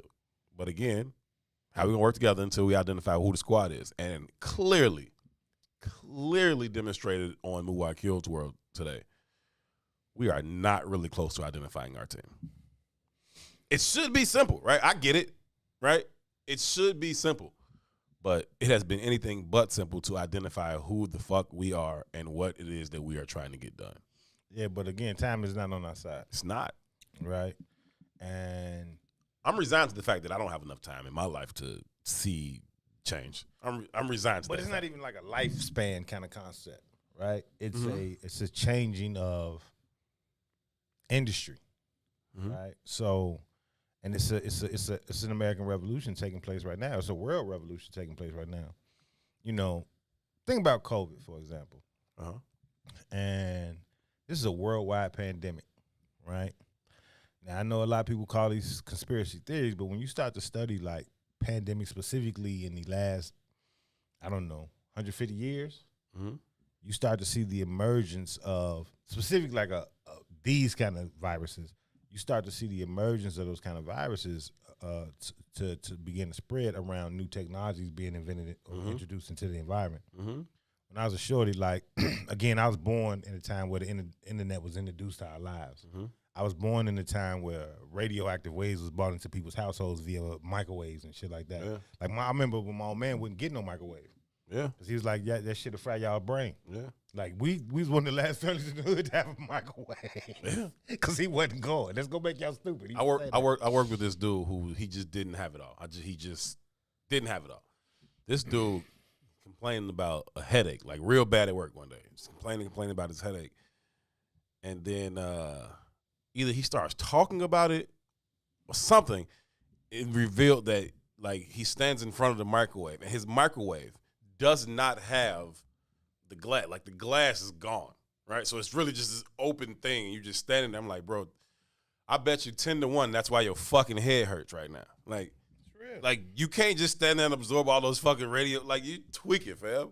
But think about that, right? Yeah. So there's a conversation where 5G was being introduced and here's a worldwide pandemic. And think about the places that it hasn't touched. It hasn't really touched Africa. Hasn't really touched Russia. Only places where 5G hasn't been introduced into the public sphere. The only places. That's real. Right? You think about what it was doing over in, was it Italy, where it was such a drastic at first? Yeah. Well, it's a very dense population, and they introduced the 5G. So I know a lot of people will say, oh, that's that conspiracy theory shit. But when you start thinking about 5G in general, like the idea behind it, right, it's moving us toward this AI environment. I don't know why people are so conspiracy theory averse. Like, for real. Like what? Specifically black people. What about our existence here would lead you to think that the government wouldn't do whatever the fuck somebody's telling you that they did? Like, you know what I'm saying? Specifically Even if I don't believe it, I'm not going to dismiss it offhand. Like, yeah, they probably did do that shit. They do a whole bunch of wild shit. Like, nah. But think about 5G and its introduction, you know, people got, you know, we think that shit's about our cell phone. Right. It's not. It's about all the other technologies attached to it. That shit is 10 times faster than 4G. Right. Right? Right. Think about this shit. I can stand in front of my house, push a button, and cars from around the fucking city will be alerted that, hey, I need a ride. A stranger come right there. But think this shit, it touches, the signal touches all these different cars from around the city. You know what I mean? That's a radio wave, fam. Yeah. You know what I mean? It's real and I'm spill. holding this shit in my hand. And it's all coming beaming on me. You know what I mean? I'm putting this shit to my ear. Like, this All shit day. is changing our damn human makeup, our genetic makeup. Absolutely it is. Right? So when you add that shit to this AI environment that we're about to inherit, or we're about to give our children to inherit, for sure, right? And we're in the midst of it now. Like, I played a video a couple weeks ago where I was in amazement with we always talk about, they gonna have self-driving cars. No, goddamn it, they got them. They already do. Right? And they got them activated in certain spaces already. Like, you call an Uber in Vegas, and obviously a self-driving car will come pick you up. That's amazing. Yeah, it is. That's amazing. You know what I mean? And the dude who got in the car when we played the video, he was like, man, last week it couldn't make a left turn. Yeah, goddammit, it's getting better. It's getting smarter. Yes. You know what I mean? We argue right now, it's not the smart, it's the dumb people in smartphones. The phone is thinking for you. It ain't the other way around. Yeah, I made a joke about my son the other day not knowing the name of the blocks 2 blocks over. That's cultural, man, because we are being adapted to these computers. Yeah. They make you stupid. They are making you stupid. Yeah. I don't need to know what the next block But I is. need My to know phone the will tell next me. block. You know what I mean? What I need to know how to get Turn downtown left. for. Turn right. This is going to tell me everything I need to know. Like, Right. even in conversations with my kids today, they're like, man, look at your phone. Like, nobody has a thought on their own. No. It's like, figure your phone to tell you. No. You know what I mean? But outside of just that part of it, then that's cultural. But the waves itself are making us, I believe. I agree. I believe they're making us sick. I agree with you. And as long as and they're putting it in position to have a world dominated by AI. Yeah. Right. So when we talk about the black struggle specific, right, from being at the bottom of the barrel, being at the bottom of the totem pole, we talk about it like we got time. The world is changing too. Rapid. You don't have time. Right. By the time you catch up to this thing, that thing is 10 years obsolete. You know what I mean? Like the next thing is already whatever you think they 10 years really ahead of that at least, maybe 20. You know what I'm saying? Like what? Maybe 50. You know what I'm saying? So it is what it is. You got to be able to catch up to that thing. You got to be able to properly assess and identify what is happening to you, and then how you should then respond. The response has to come from inside of you, and then it's gonna have to come from inside the collective. I don't really see another way. But even that, right? When you think about how the industry shifts and industry changes the momentum or the environment or even the belief systems of the people, right? So black baby boomers we talk about this all the time, was the only black generation specifically that was ever to make money. But that was all a political move. The industry shifted and it needed your ass. Period. Right? You got out of slavery because it was a political move. That's it, fam. That's it. There's never been no real value to your ass. That's it. That's right? it. You are being used and leveraged how I need you to be used and be leveraged. That's it. Power, i.e. power. So if we know that we're at the bottom of the barrel and the conversation, when you get to its crux, it's always about the powerful and the powerless.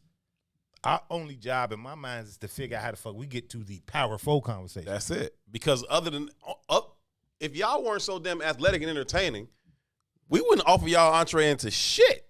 Okay? Only because you're athletic and entertaining, we give you a few of y'all some access to a little bit of what the fuck we got going on. Right? It still ain't. Somebody pay. We talk about how much bread LeBron got. Somebody cut that check every week like it ain't shit. But even you know what I'm saying? Like, even those people okay, being LeBron. offered those opportunities through athletics and entertainment, they're not just being athletic and entertaining.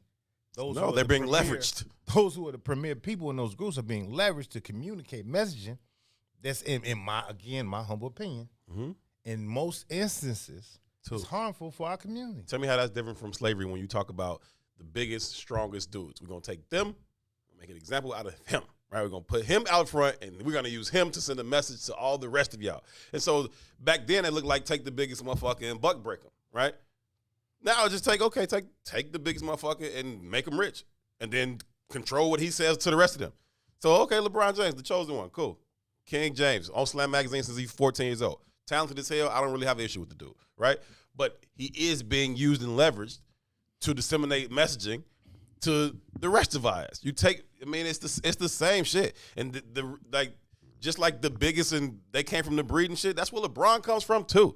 LeBron is built like Karl Malone, run like AI, jump like Vince Carter. He's a fucking superhuman. And those superhumans come from slavery, fam. That is where you got these superhumans from. But those genes? Now we dominate all the athletic shit because, motherfucker, y'all bred us to be fucking super people. Now we are. So I think it's twofold, too, though, right? WIIFTVPN. He's so fucking We gotta ignorant. call Rod now. He did it on purpose because he's trying to get us to go to break. He's ignorant.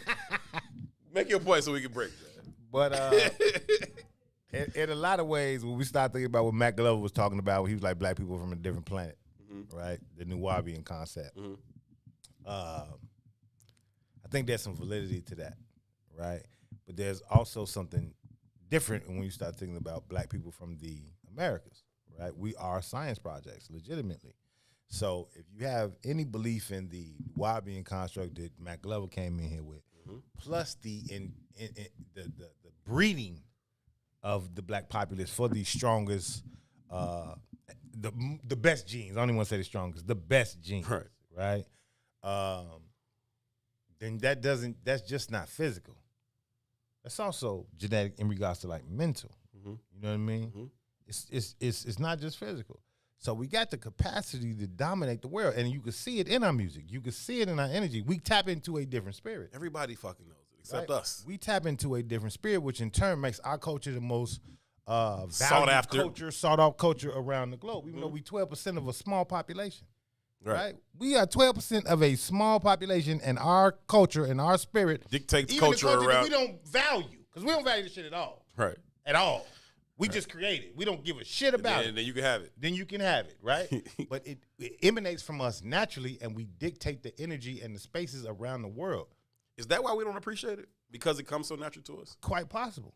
Like, it took me a long time to appreciate my ability to communicate, my ability to, command a space. Like, it took me a very, very long time. I'm still learning to appreciate it because I could do it when I was 3. You know what I mean? And so there's nothing I ever was like, I didn't work hard to be able to fucking host and talk. I take very, very minimal credit for it, except for the fact that I recognized it and I've spent a lot of years in it now, right? But other than that, I ain't really, you know what I mean? It's quite possible, man. So we like, yeah, right. okay, I made this. You want it? Here, you can have it. I'll make another one. I draw shit while we talking and I ball up and throw away, right? But then when I look at I'll be like, damn, that's raw as fuck. When I look at the environment today, I see motherfuckers selling that level of work that I don't appreciate. Yeah, but I tell you every day, thousands of dollars. I tell you every day, like that shit cold as hell. Like, I'm just trying to stay focused. I don't know how you stay focused while you fucking doodling masterpieces over there, but it just shows how the lack of appreciation I have for it. Yeah, that's what I'm saying. You know, because you're so good at it. It's arrogance too, though. You know what I'm saying? And it's based on that same thing because it comes so natural. That's what I'm saying. So it's a different thing where it's like, okay, Kobe put in 100 hours a week in the gym, right? I know I'm putting in this time. I got a certain level of appreciation for it. So, nah, you can't come take the ball from me in this motherfucking game, fam. I didn't put 100 hours in this week. Fuck you, right? But if I'm just like, whatever, I've always been like this. You know what I mean? Like, it ain't really that deep. And that's what separates the Kobe's from, say, like I don't know, J.R. Riders or Deshaun Stevensons of the world who were as gift, or the Vince Carters. Because he had every gift Kobe had, every gift Mike had. Mm-hmm. And more. Yeah. He bigger than both of them. And more athletic than both of them. More athletic than both of them. Yeah. But, again, mentally he wasn't tapped in like they was. Yeah. It's a different thing, man. Different thing. LeBron ain't. If LeBron had Mike and Kobe in here, it'd be a different conversation. Like, you know what I'm saying? Hey, I had it, but he can't beat him either because he's too fucking little. You know what I'm saying?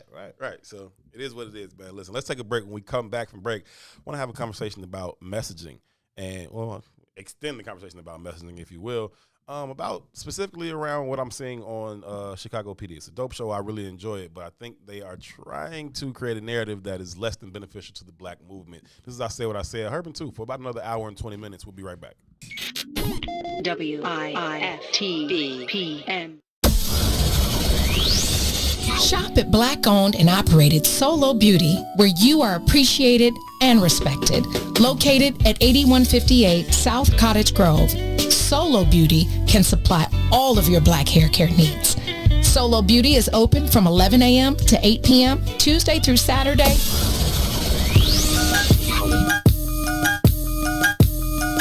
All day.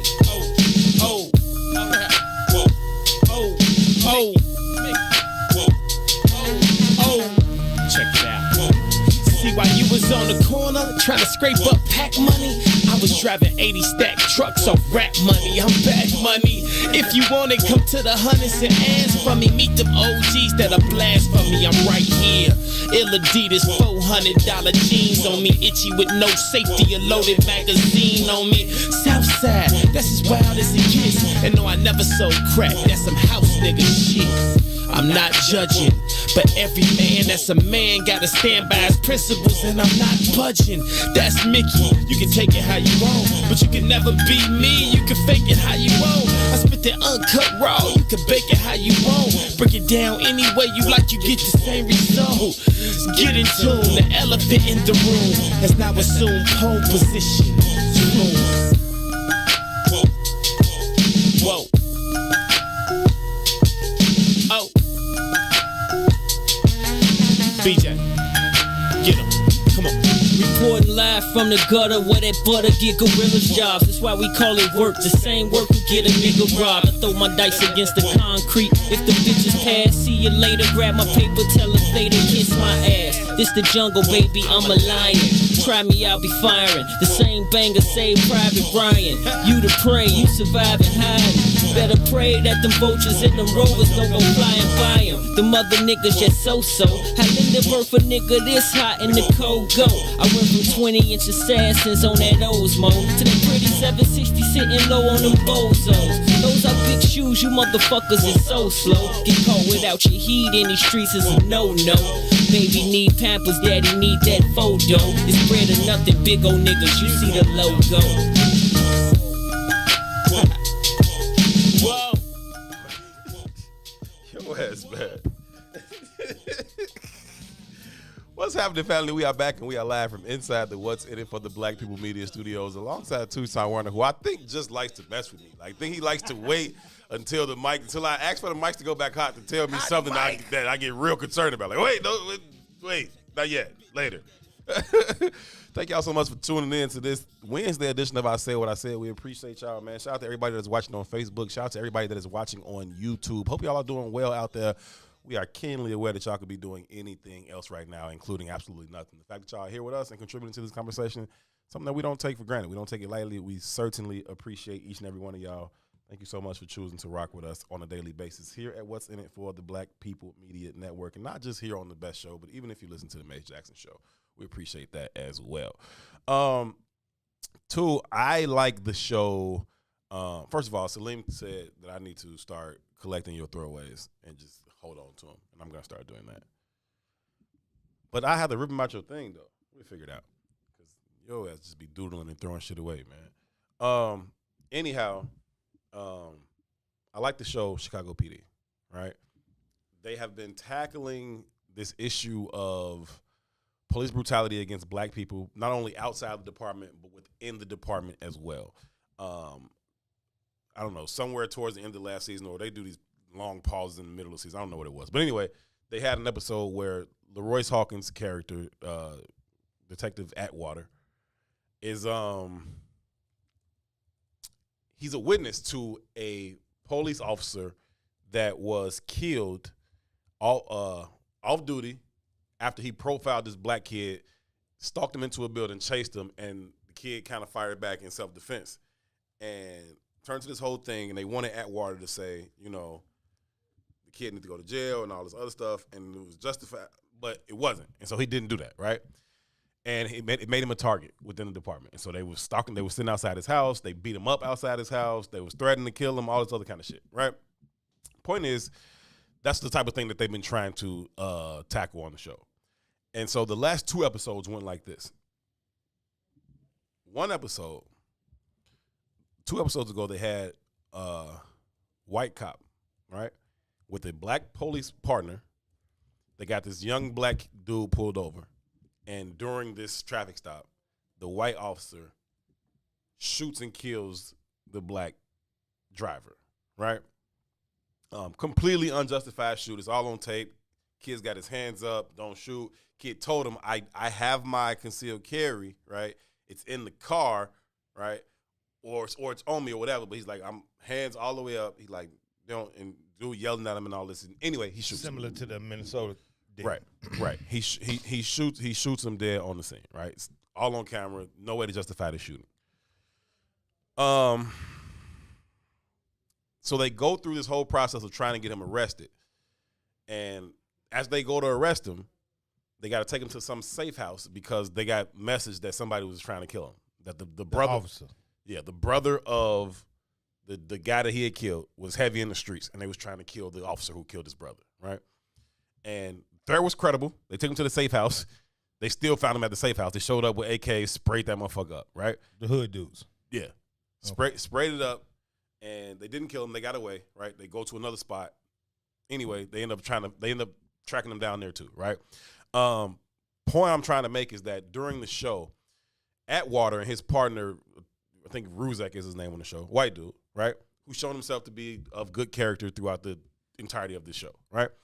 But as they are in custody of this dude, and it's only them two, right? Because they're trying to keep him safe. They can't take him to the police station yet because they're trying to kill him, right?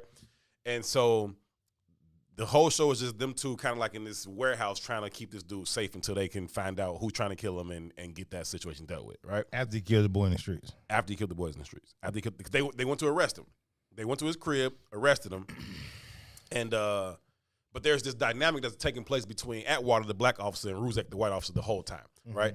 From the moment they get to his house and they want to arrest him, the white officer who killed the black boy was like, hey, can y'all not do this in front of my kids? Can you handcuff me outside? And the black officer, Atwater's like, nah, protocol is that we arrest you inside while we still have the situation contained, not take the murderer outside. You know what I'm saying? Then that's not protocol, right? Ruzek, the white officer's like, oh, we can take him outside. We don't got to handcuff him in front of his kid. No, yes, we do.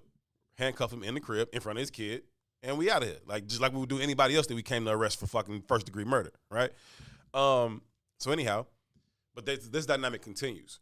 And so the cop, the one who had killed the kid, he's trying to profess his innocence the whole time. He's like, oh, he moved. He had a weapon on him. He did this and did that. Now, they've already seen the video. Everybody's seen the video. So they're like, no, that didn't happen, right?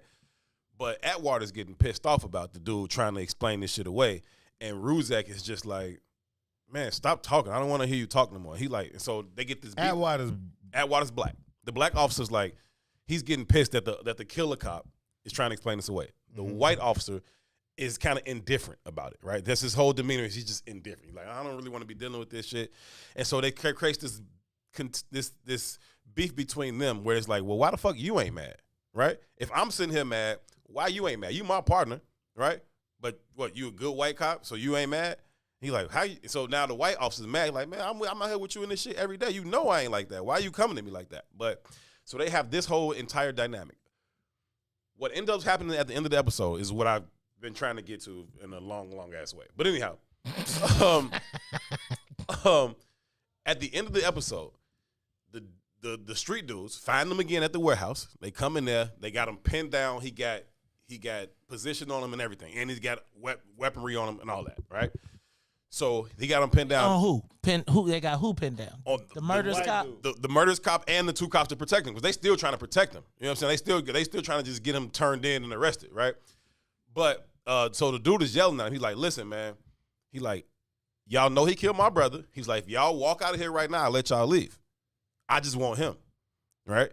And so they like, nah, whatever. The dude, at this point, they watch the video again, because the dude is steady talking about how he didn't kill this boy in cold blood, and it was justified and all this.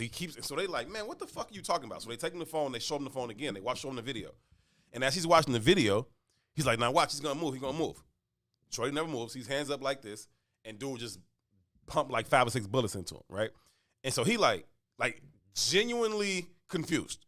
He's like, no, y'all altered the video or something. Like, why did y'all alter the video? Why did y'all change the video? Like, he moved, he reached, I promise you, he reached.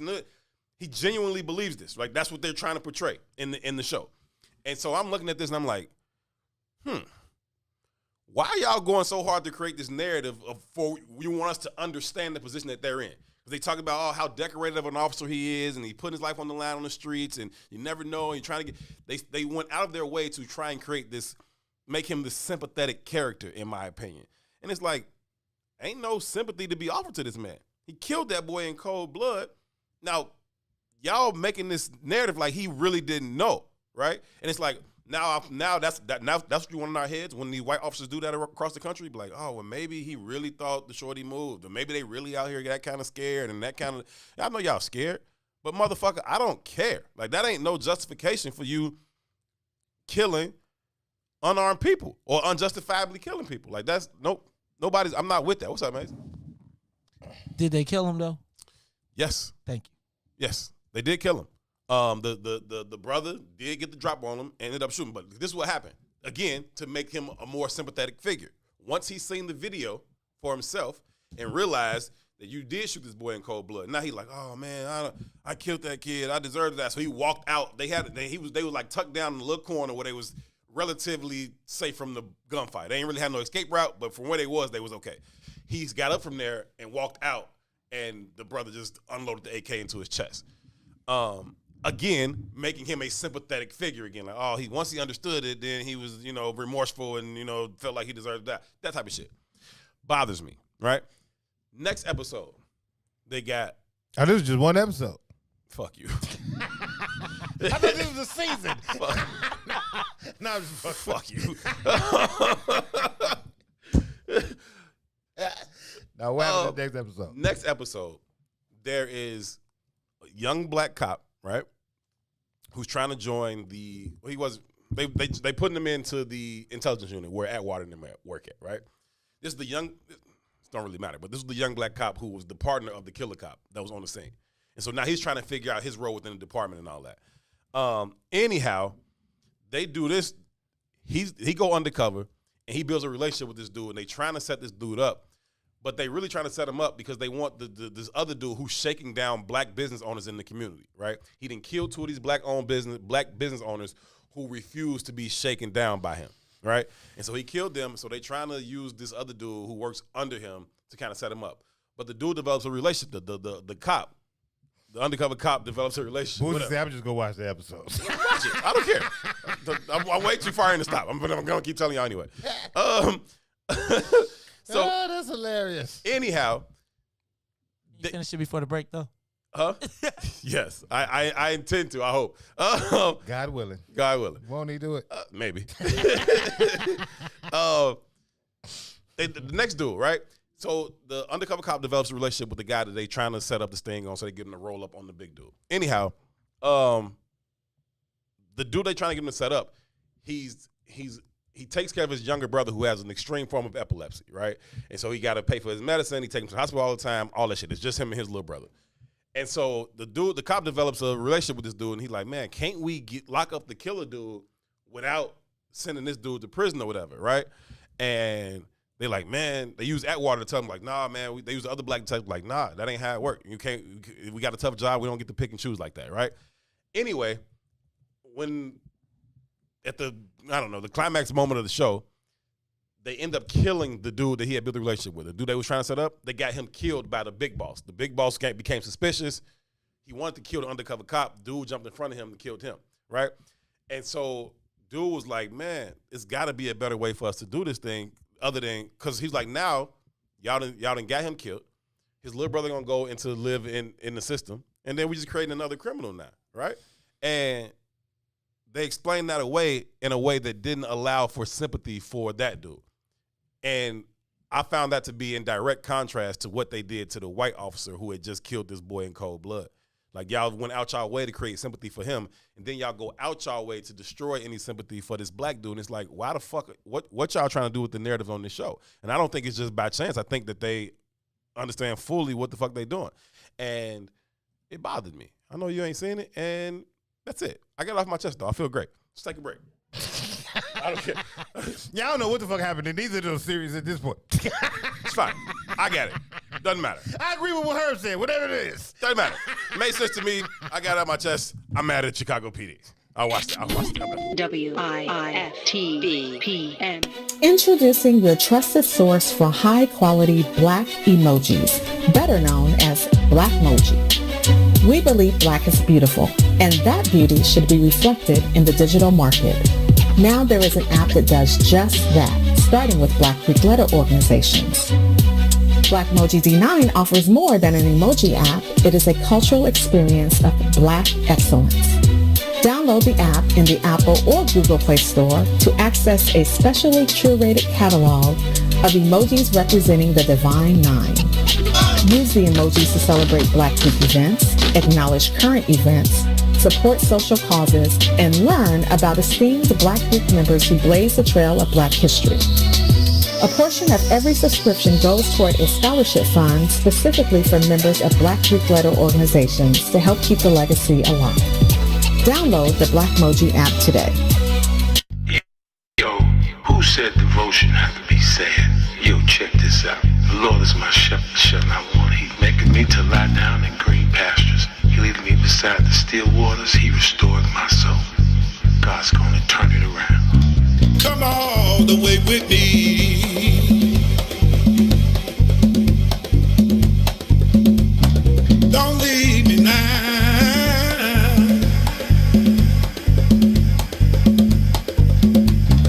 Come all the way with me. Oh, please.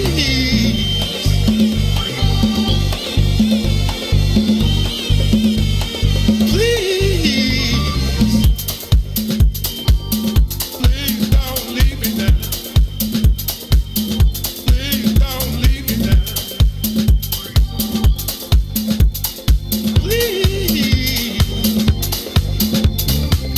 From glory to Gethsemane, to Golgotha, to the grave, from the grave back to glory. Glory to Gethsemane, Gethsemane to Golgotha to the grave, from the grave back to glory.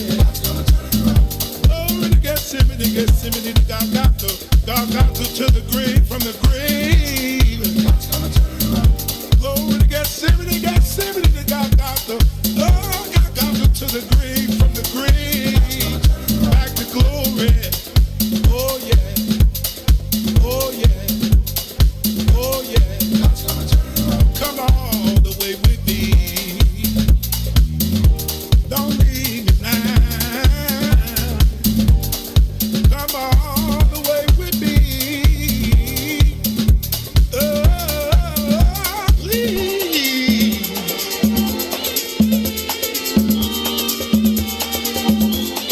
God's gonna turn it around.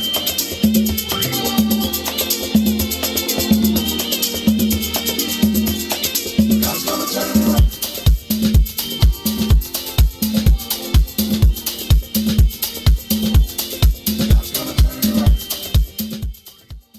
What's happening, family? We are back and we are live from inside the What's in It for the Black People Media Studios alongside Toussaint Werner. My name is Howard. This is I Said What I Said.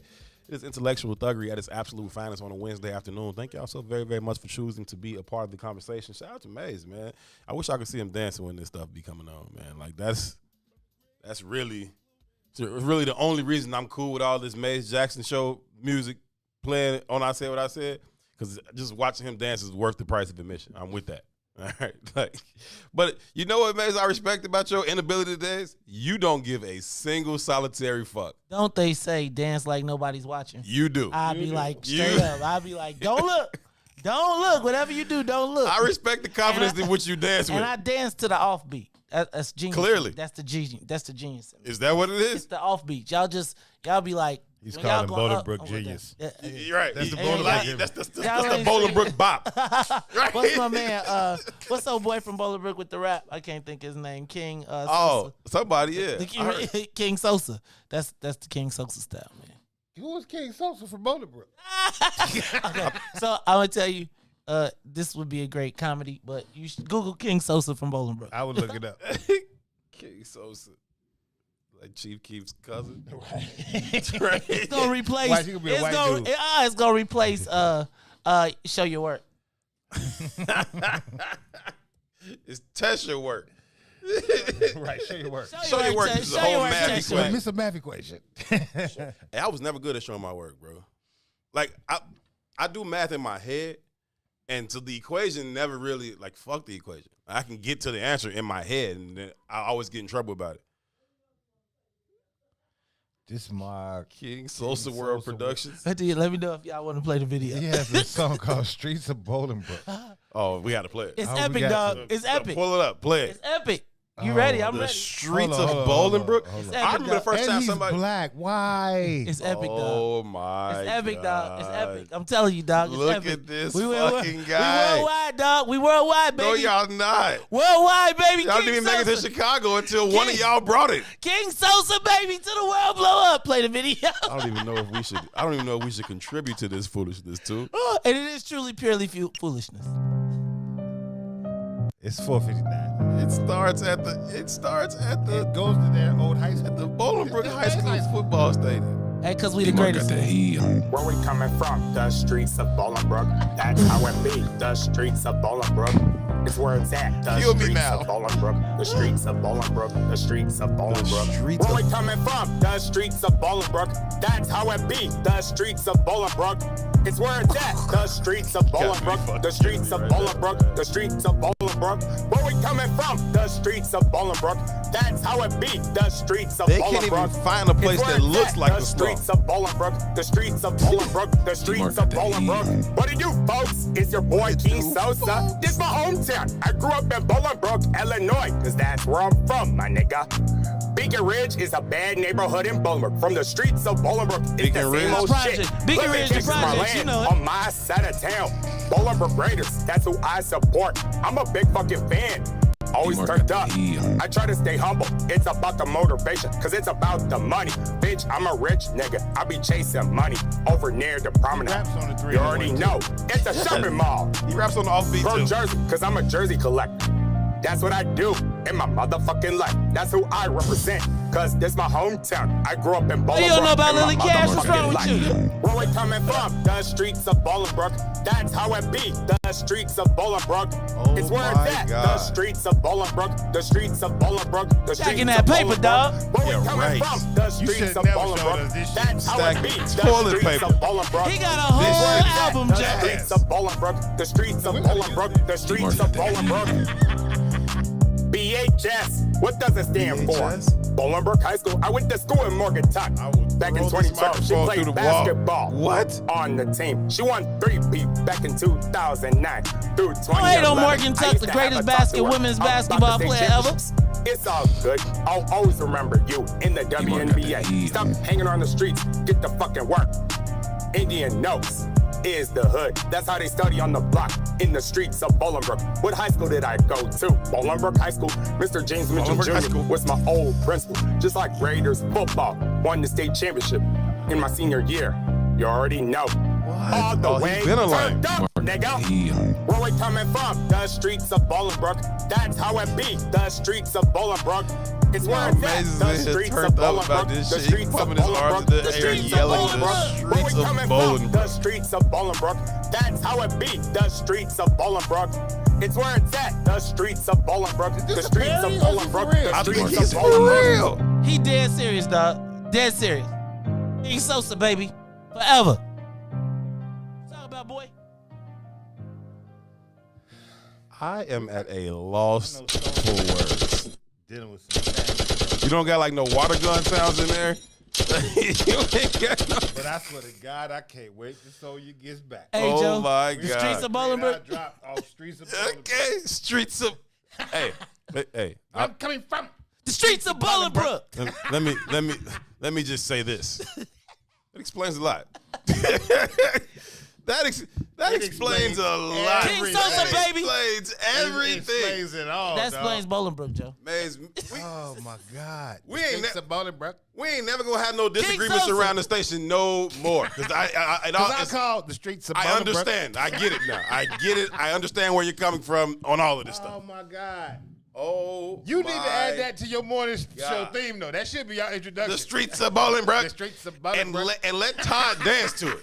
Yeah, Todd. Get Todd like a cap broke off to the left or something. Todd got to dance. His hat would be broke to the right for that video. Oh, that's hilarious. I'll do, folks. He said, folks. Whatever. No, he is. No, he's not. And he is. He's gay. Oh, yes, he is. He one of the gangsters. Hey, Joe. Yeah, he is. I'm gonna call little Larry. He's not. Yes, he is. He on the books, too. He on the books, dog. What up, folks? He on the books. On the books at Bolingbrook High School. Man, don't hate on King Sosa, man. King Sosa. King Sosa, baby. What a clown. Streets of Bolingbrook for life, baby. They couldn't even find a hood spot to show in the background. I'm sorry, man. We streets. Beacon Ridge. He said And you Beacon know Ridge about was the Beacon, hood. but you know about Beacon Ridge. No, the fuck I don't. Yes, you do. No, I don't. Yes, you do. I've never heard of Beacon Ridge in my life. Beacon Ridge. Boy, you don't know about Beacon Ridge. Beacon Ridge. I know about Beacon Hill in Chicago Heights. Beacon Ridge, man. Nobody knows about Beacon Ridge hating, in Bolingbrook. Streets of Bolingbrook, Joe. One person that's been killed there. Streets in Bolingbrook. Ever. Nobody knows. 81,000 views, G. Everyone in Bolingbrook is Everybody in Bolingbrook has seen it twice. This is unbelievable right now. Y'all better get off King Sosa, man. Man, King Sosa better get off King Sosa, man. You got more orders coming through the comments, man. Everybody in Bolingbrook has seen it. That is off the chain right now. Gee, did you hear that? Gee, I don't remember who it was. He got some more songs though. But somebody, I'll never know anything about any of his other songs. I'll never know. You don't know about King Sosa? Somebody said Hey man, even when y'all used to say Sosa, when they was talking about Chief You Keef, thought they was talking about him? I thought they was talking about King Sosa from Bolingbrook, dog. Nah, these B words don't love that Sosa. Yeah, man. Oh my God. Who said that? Oh, it was Dave. Dave said even the Babas look weak as hell in the back.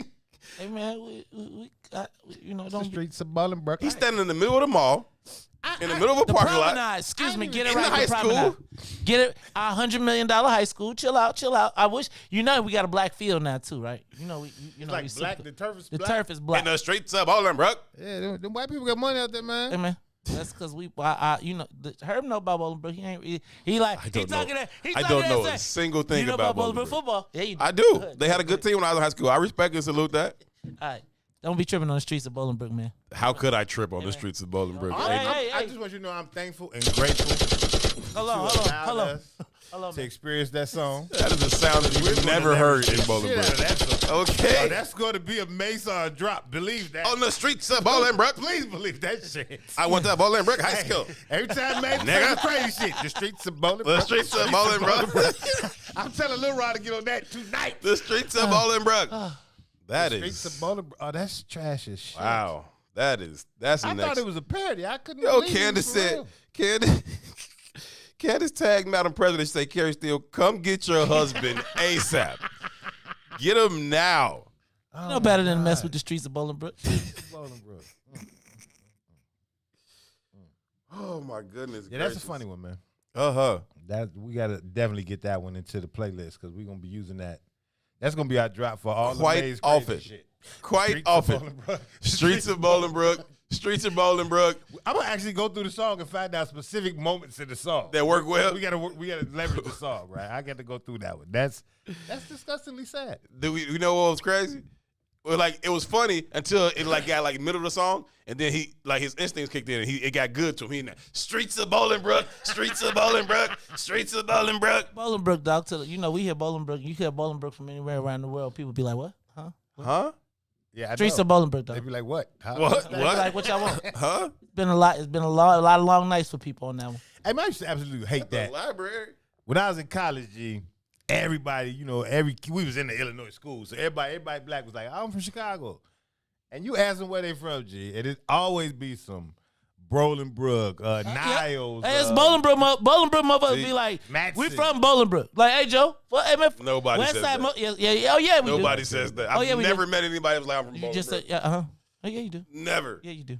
When you Streets of Bolingbrook, you say that when you in Bolingbrook, you ain't never been you ain't never been in Dallas. Like, hey, where you from? Crazy? I I'm said from Bolingbrook. I said I was gonna make Bolingbrook like Compton. That was my goal when I was a young man. The house, what? I was gonna with be famous and with come what back. gangsters? Hey man, not like that though. Hey man, you should go. There's some people. I mean, ask some.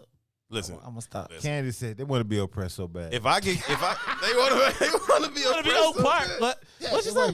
They want to be oppressed so we bad. We enjoyed we had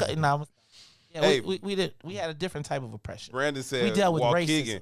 So this is what the people that live up there, like Waukegan and all that other stuff around Great America, they call it the North Pole, right? People, I mean, like pole, like a gun. Listen, right? I'm gonna stop. North Candace said they want to be oppressed so bad. If I get so bad, we enjoyed we had it's playing back from us. I know. But they not only do they call it the North Pole, but they also call it Waukegan. Okay, Kilowatt.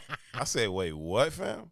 Oh, it's the North Pole, man. This is. We didn't have 2 homicides this year. You get your goof ass out my face right now with this bullshit, man. Hey, what is it with us though? Well, we want that tough shit. We desire to be in some poverty shit. It's like, fam. The streets of Bolingbrook, I don't think nobody was complaining about the streets of Bolingbrook are clean.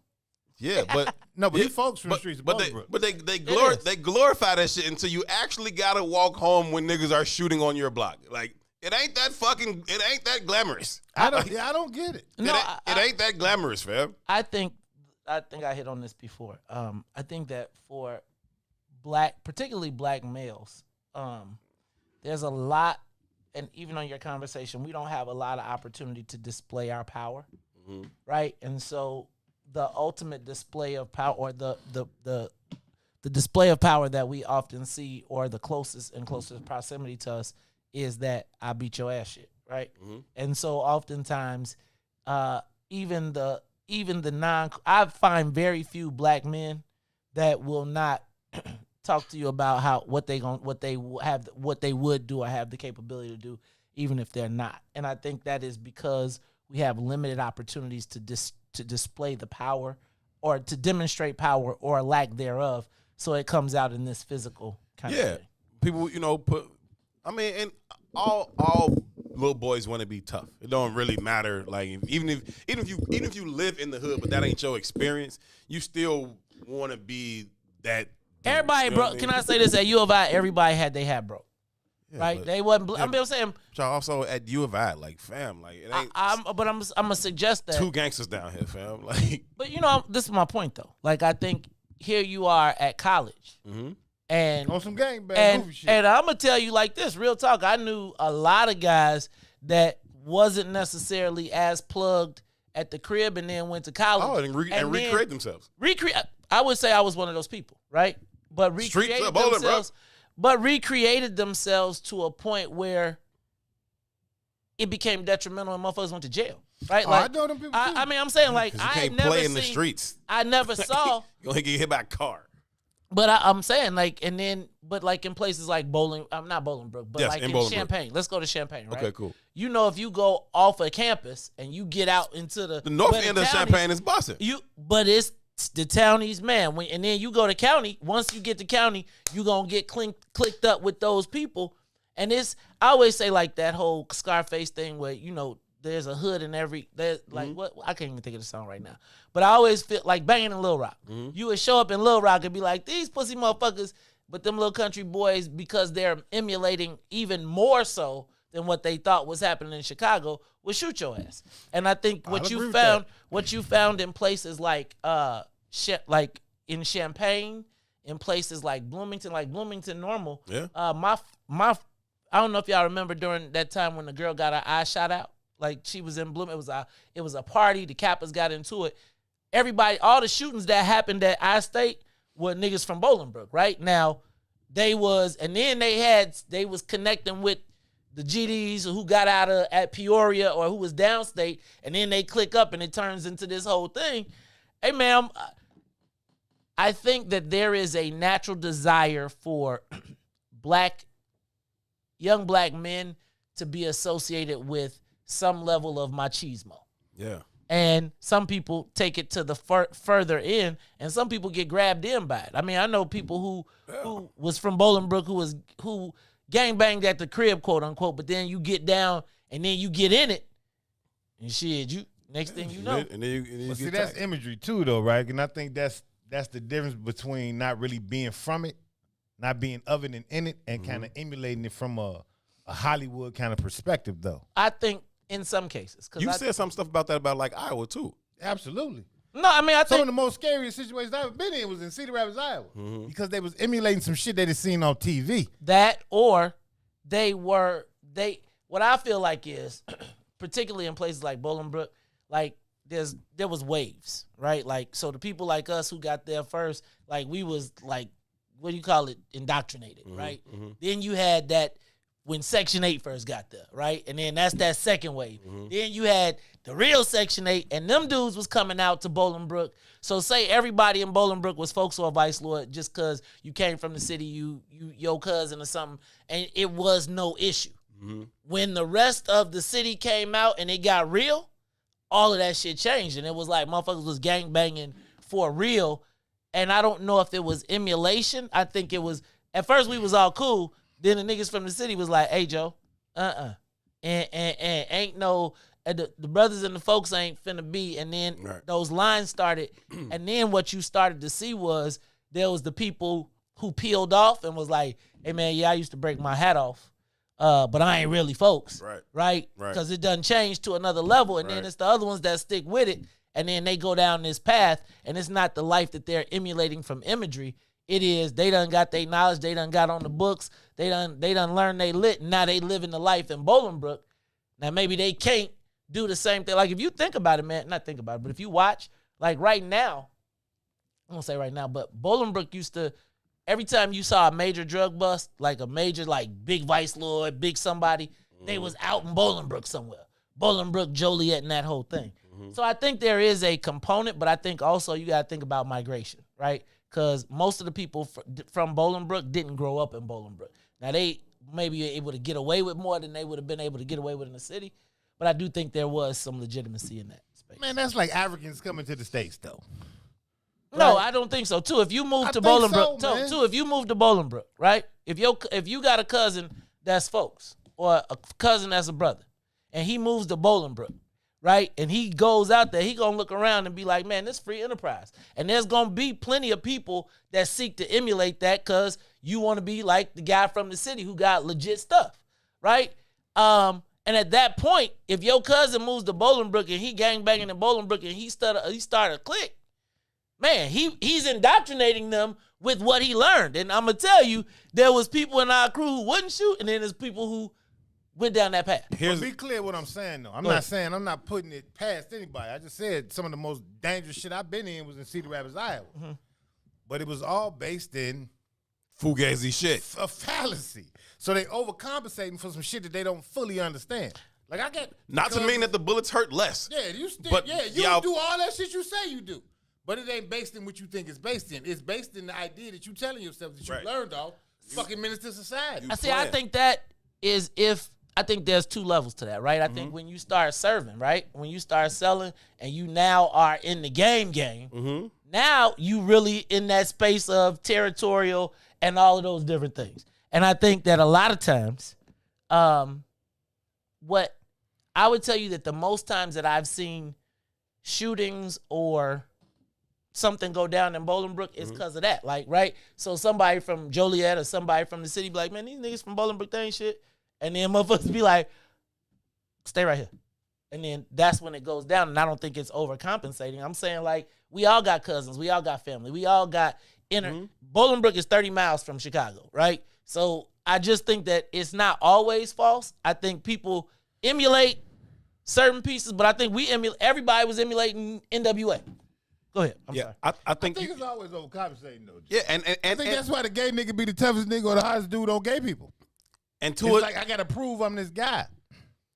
To an extent, that happens even in the actual hood, right? But that's my point. There's a point when you know the guy. But what I'm saying is, even when it happens in the actual hood, that motherfucker is just playing, right? Or just trying to become this thing, versus that motherfucker who was really, really brought up in this shit. There's a different way they fucking move, right? There's a different way they view it. There's a different way they view the whole thing. Like and there are certain responses and certain energies that you can't really simulate that will then prepare a person for the shit that they're about to experience once they start playing this game. Because once you're in the game, you're right. You're playing the game, and the bullets don't hurt no less in Bolingbrook than they hurt on O Block, right? But if you're going to play the game, at that point, once you enter it from whatever... You haven't been trained in the game. You just got some nigga that you thought was cool, and he said, y'all want to be clicked up? Okay, let me beat your ass, and okay, now you folks. But you don't really understand this shit like that. Yeah, I mean, but who really... just like so? A lot of people really get it like that, for real. Yeah, they get what, though? Like they get a lot of people are really like born and bred into this shit. Like they are street. I would tell you that there are people whose parents... or who have been born into it, that just because they reside in Bolingbrook doesn't mean that they're not a part of it. Now, I'm not trying to make it bowling. Here's what I just feel like. I feel like geographics and your connections don't go away.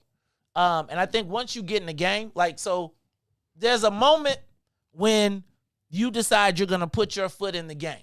And when you get into that game, regardless of where you came from, you are now in this game. Don't mean you know how to play it the same way, though. I agree, but you're going to have to learn it. And I'm going to tell you that there's mugs that grew up that way who didn't make it to 15. 100%. Who was in the game but didn't learn how to play the game. And so I think there's a point once you enter into the market. So there's a time when you get in and the first time you buy a quarter pound, right? You may not know how many bags you may be it all up. You might go outside and go think you could go stand on the corner the first time and tell somebody light your ass up.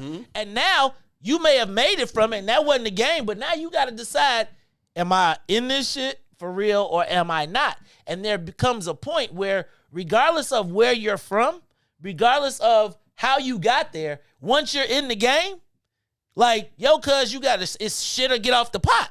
And at a certain point, once you pick up that pistol or once you make those moves, you have to survive in the same jungle. Now, how you learn to survive is just different, but you still got to learn. You got to survive in that game. They just practice for the gladiators, man. I think them dudes, they just practice for the gladiators. The smartest motherfucker, but I feel like the toughest motherfuckers ain't usually the motherfuckers at the top of the chain. They're not. And you got to think in the streets. And I'm not, just automatically disqualifying them, right? If they are of it and they become it, whatever. But I think that by and large, what you're getting is a bunch of dudes who are carrying out experiences that they've only seen, heard, or saw on television. If you grew up in Chicago from 0 to 14, what is a black child from 0 to 14 experienced in Chicago? Depends on who that black child is. Right? So, exactly. So you can't, and if that black child that grew up from 0 to 14 then goes and all the stuff that he learned has been packed down in him and takes that and goes to Bolingbrook, is he any less? No, I'm not talking about him. I'm talking about when he gets there, everybody who thinks that they got the shared experience that he has, just because he looks cool doing whatever fuck he's doing. So you're like, okay, I'm rolling with him now. He's like, okay, y'all can roll under me. That don't make you him. I don't think that does. I mean, I don't think that's in anything though. Like I think agreed. I think you have to, anything that you start in, you gotta grow, right? Like if you gonna grow and you gonna be a crooked tree, the first time you go and move, Yeah, but when you play a game that's really only from 0 to max 25 years old, you don't enter that game at 16 and think that you feel like that ain't, like either you came in this shit 10, 11, 12, you jumped off the porch late at 16. You could have jumped off the porch late at 16. Yeah, and but are you now any less? So if you jump off you are less. Yes, if you jump off the porch in Chicago at 16. Less. You're going to get killed by 17. Not necessarily. Not necessarily, but most likely though. I would argue that probably the person that's most likely to die in the game is probably he that has less thought process in the game. That's what I would say. And I just don't know. I mean, that's like saying somebody from Colombia or somebody from Mexico ain't a dope dealer or it can't be a. No, that's what they do there. Okay, if that's where they come from, you know what I'm saying? I don't think it should be the race though. Let me stop because I'm not in the race. What I love about the streets of Bolingbrook is, let me tell you what I love about the streets of Bolingbrook is that those streets. Here's the deal. I feel like it's a badge of honor sometimes in our community to have the worst as compared to the best. So I love the streets of Bolingbrook because that nigga could be out there talking about the streets of Bolingbrook and he gonna go home at night. So I'm not mad at that at all. And if my son did a video called The Streets of Bolingbrook and he went home at night, I wouldn't even be mad. I would be like, this is some cornball shit. But son, you went home at night. That's all. That's all I'm saying. Yeah. It's just corny. But I think we all want to be. I think there is somewhere in black maledom that hardness is a measure that we toughness. For sure. Yeah, we size each other up all the time. That's what men do. Like you walk into a room, you walk into a jail cell, you walk into a classroom when you were shorty, and you size up the other dudes in the classroom. Like, okay, if it go down, I could fuck him up. Might have to hit him with something. You know what I'm saying? Like you do that. I think that's absolutely true, but I think all that shit is exhibited out of necessity, and it don't show up in just like the streets. It shows up everywhere. It shows up in competition. It shows up on the football field. It shows up on the basketball in business. Court. It shows up in business. It shows up everywhere. That's just the very nature and the essence of masculinity at a lot of levels, right? So I fully believe in the "can you beat my ass" theory. Fully believe in it. But gangs and the cultural understanding of gangs is just that. It's cultural. It's not innate to our nature, right? So L.A. has a gang culture, but that gang culture ain't Chicago's gang culture. It's a different culture, right? So a motherfucker is, even in New York, where now they have Bloods and Crips, right? And it's a big thing in New York, but it is not the same culture as where it originated. So in a lot of ways, it's an emulation of what the fuck is happening on the West Coast. I see what you're saying. Because it's not based in the same structural rules that L.A. had. Somebody saw the red bandana, Somebody saw the thing, and was like, the movie, and was like, I'm on it. Yeah, and then said, I got you. I'm on it, right? So in the same way that the shit happens in our neighborhoods or where the shit originated, where it's birthed at, it's a different energy. I'm on that. I say it migrates. It's just like when you go somewhere and you find out that I come from an older time, so right when you go somewhere and you be like the folks and the brothers is clicked up and you be like they 11 points. What? Huh? I'm sorry, I'm not from that universe of where that comes from. So I think it makes sense. But in that same, one of the things I recognize is I'm 14. I'm 16 when I get to Iowa, basically 15, 16, right? This is my first time around white people at all. You understand me? And there's only a handful of black people there. And I struggled with relating because I can innately recognize that the black folks that didn't have any self-worth because they were defining themselves via the lens of all this whiteness, right? So that shit like, oh, I'm a gangster, it made them, that was they identifier to black culture. You know what I'm saying? Whereas niggas in my hood, yeah, we gangsters, but it's a way of life. Yeah, I just live here, nigga. It's just I gotta be. It's like you gotta be. I gotta go home. Right. I mean, You know what I'm I saying? think that's the whole thing that happened in college for a lot of Different people. thing. Too. You know I'm what I 100% mean? with you on that. It's a different thing, and it creates a different energy. You know what I'm saying? I told Herb a story, man. I was down there in Iowa one time, man, and these is two families. G. They the Johnsons against the Williams or some shit, but they like dominate the black populace of Cedar Rapids, Iowa. Man, these motherfuckers get to shooting at each other. And these motherfuckers, it's a block full of people. And they're Hatfields and shooting McCoys. blindly in a fucking circle like this. I ain't never been in no shit like that in my life. I was scared to death. Like, these motherfuckers is crazy. That's that banging in Little Rock. Yeah, Where it's you- banging in Little it's Rock. banging in Little Like, Rock it's where you no- roll it's up not in the structured town. at all. It's like, I'm fucking, they don't realize that in the movies, this shit, they say cut, them motherfuckers get off the ground. Right. You know, they don't, this shit don't register. And it was a very different experience than the experience I always had in the city. But even in the city, though, too, it's levels to that, too, though. I'm part of that. My father was, i.e., part of the aristocracy, but I was also exposed to every facet of black life in the city of Chicago. So I have projects going on, and let's say before they tore the buildings down, and I bring one of the homies into the buildings, and he'd be like, man, I ain't never been in the buildings in my whole life. Now, on one hand, you looking at me like I'm the aristocracy, because I read books and shit. Right, but I'm in the buildings, though. But you ain't never been inside the building. You talk all this tough Tony shit, like the origins of this shit. Yeah. Man, miss me with that bullshit. So, but it's the same thing, G. It's like, if you really know the culture of Chicago, right? The Hundreds, that's where the murderers come from. Mm-hmm. Low end, that's where the hustlers come from. East side, that's where the robbers come from. And it's cultural. That's true. It's cultural. I'm not debating. You know what I'm saying? Cultural. The Hundreds don't look like where the killers come from. It appears that you wouldn't assume that. You know what I mean? Depends on where you're looking. Well, now the Hundreds is fucked up and run down, but I'm talking about in our era. Yeah. You know Before it was that so was like the dilapidated and goal all for that. most people to be in the Hundreds. Yeah. You know what I mean? No, them niggas, that's where that energy come from. Whereas the low end was like, you think of the building, you be like, them motherfuckers dangerous. Not really. They calling the Hundreds to handle that work. It wasn't the low end. It wasn't. You know, it just wasn't. Getting to the paper, though. They was getting to the money, though. 24/7 open drug Definitely market, getting baby. to the money. All day and long. the east Let's side, go. They definitely gonna rob your ass. Yeah. It just is what it is. You know what I mean? Nothing come over there. We gotta come find it. But the cultures of those areas dictated how you moved in them areas. You know That's what why I they mean? call I it used to Grammyville. like- Yeah, it dictated how you moved hate in it them going- areas. You know what I mean? Period. How we going east? That's very different than Cottage. Stony. What? Nah, man.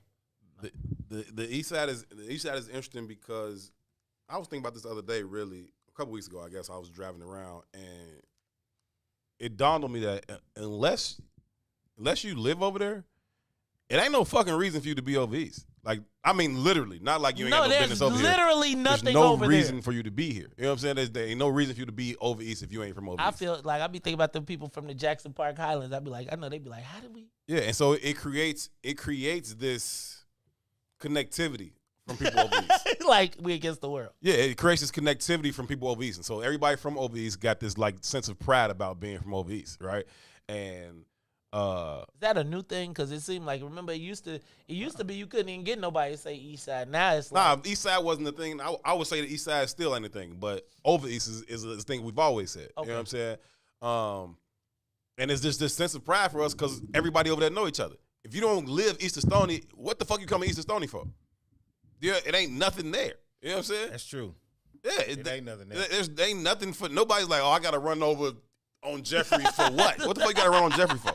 You know what I'm saying? So if you over there, you live over there, and it creates this connectivity. Everybody tends to went to the same grammar schools. You know the same people. You know what I'm saying? It creates this. Now, don't stop none of the fucking beef. It's still sent up, but there's this sense of pride that comes from over there because everybody here is from over here. You live on the low end. Hell, everybody got to come through the low end. You know what I'm saying? Not that they don't have a sense of pride for it, but the connectivity in terms of everybody here is from here. and that's how we feel about Nope. Bolingbrook. Y'all don't have nothing, so We everybody tribal. has to come to Bolingbrook to go. We That all where travel. everybody go to get away from the bullshit on the east side. They be like, we're headed out to Bolingbrook. Could you get us to IKEA? Hey, and by the way, so that's our practice. Can you get us to IKEA? We all travel, but I think I guess the conversation I'm ultimately having is like, why do we base those values of that tribe in dysfunction? Well, that's real. Because I think, again, we have limited We ain't got shit else. opportunities to display our power. And so the power or lack thereof, and so it usually comes out in a physical way. And it is like there was a time when the black man could swell up and white dudes would be like, no, you could be this big. Right. And you could be like, and white people be like, I don't want no problems with the, right? And I think that it also was a, like skunk spray and all of that stuff. It's also a defense mechanism, in my estimation. Oh yeah, it's definitely definitely a defense mechanism. I remember Eddie Murphy talking about it in Raw or Delirious. You, little Rock. Yeah, he's like, don't mess with me because my name Ed, and if you mess with Ed, you be dead. Like, he's like, yeah, now say some shit that rhyme with your name. Then he hit that dude, the white dude, and the white dude's like, come on. And he was like, oh shit. Like, yeah, I mean, you just, you think it. Two try to do that in City Rappers Hour. Try to go out there on that tough Chicago shit. No white boys beat his ass. I ain't never carried it like that. And if you know me, you know I beat your ass. So we ain't got to pretend. I do think, though, that. I beat your ass. No, but I do think that there is for black men, the fallback is violence or I can whoop your ass. Or the emulation. That's all we got. And I don't think that's black men. I think that's men. My balls and my word is all I have. But nothing you know else. what? I often think too, like I think white people are way more thoughtful in the use of it, right? And when I say that, I remember at U of I beat this it wasn't a white boy, it was a Filipino dude. Beat him. Stop Asian hate. Oh shit! Probably shouldn't have said that. Beat the brakes off his ass, right? And streets of Bolingbrook. We need to drop ready. We need to drop ready. We need to drop ready. But what he did, my idea of power was I beat him up. He was bloody and he walked around. His exertion of power was, I'm not going to come back and be tough. I'm going to put a restraining order on your ass. And you can't go, if I go in the union, you can't go in the union. And I was like, you bitch ass, damn, I got to stand outside this month. And I think oftentimes our response or that reaction doesn't always bode as well for us. And I also think like it's not always to beat your ass, because I often look around and you think about like when you see like organizations, it ain't usually the biggest, baddest motherfucker that's the chief. Nah. It's usually the smart motherfucker who has learned how to leverage the brain. Jeff Fort was little. Right. Well, that nigga got swollen the motherfucker. But I mean, you're right. Yes. When he came to power, he was little. Exactly. And I think you got to figure, there's a space in there that we haven't all figured out. And so the fallback instantly becomes, and if you ain't the guy that can do, then that's when you start exercising all those other options to be able to outsmart people. Hey, can y'all take a break? Yeah, we can take a break, man. When we come back from break, we'll start to wrap up this conversation on this here Wednesday. This is I Said What I Said, Herb and Two, for another half hour. We'll be right back. Ooh. Oh, y'all. You the one told me. Ruthie Moore for Ty Stroger. I am the host of the Maze Jackson Show, asking every single day, what's in it for the black people? And if you don't like it, you can still tell them Maze said. Mayor Lightfoot, man, we ain't accepting that. Let's go.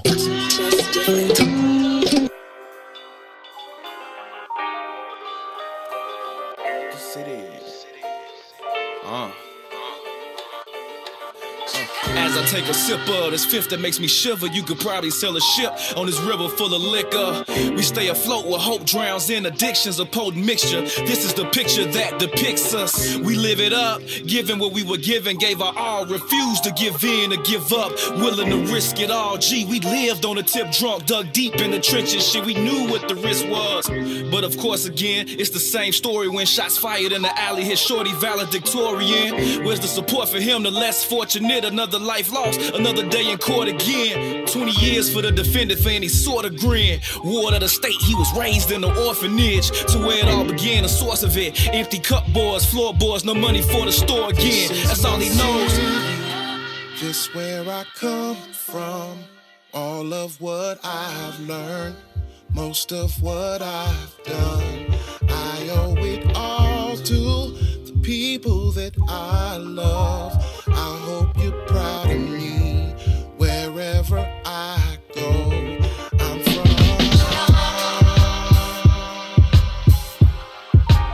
I'm from.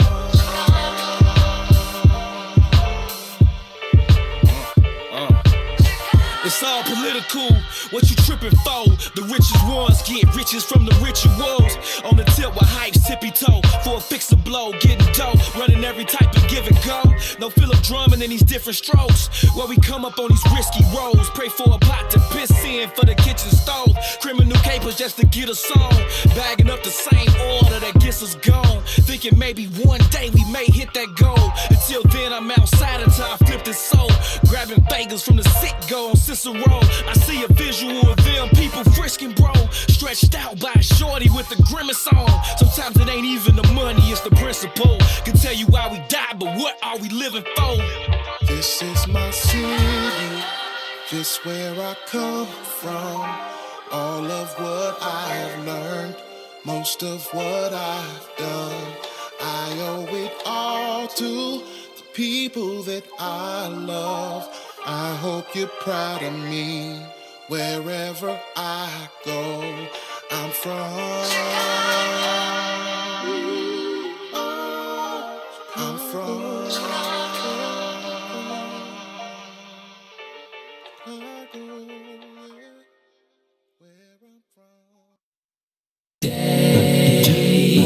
Check, check, check, check, check.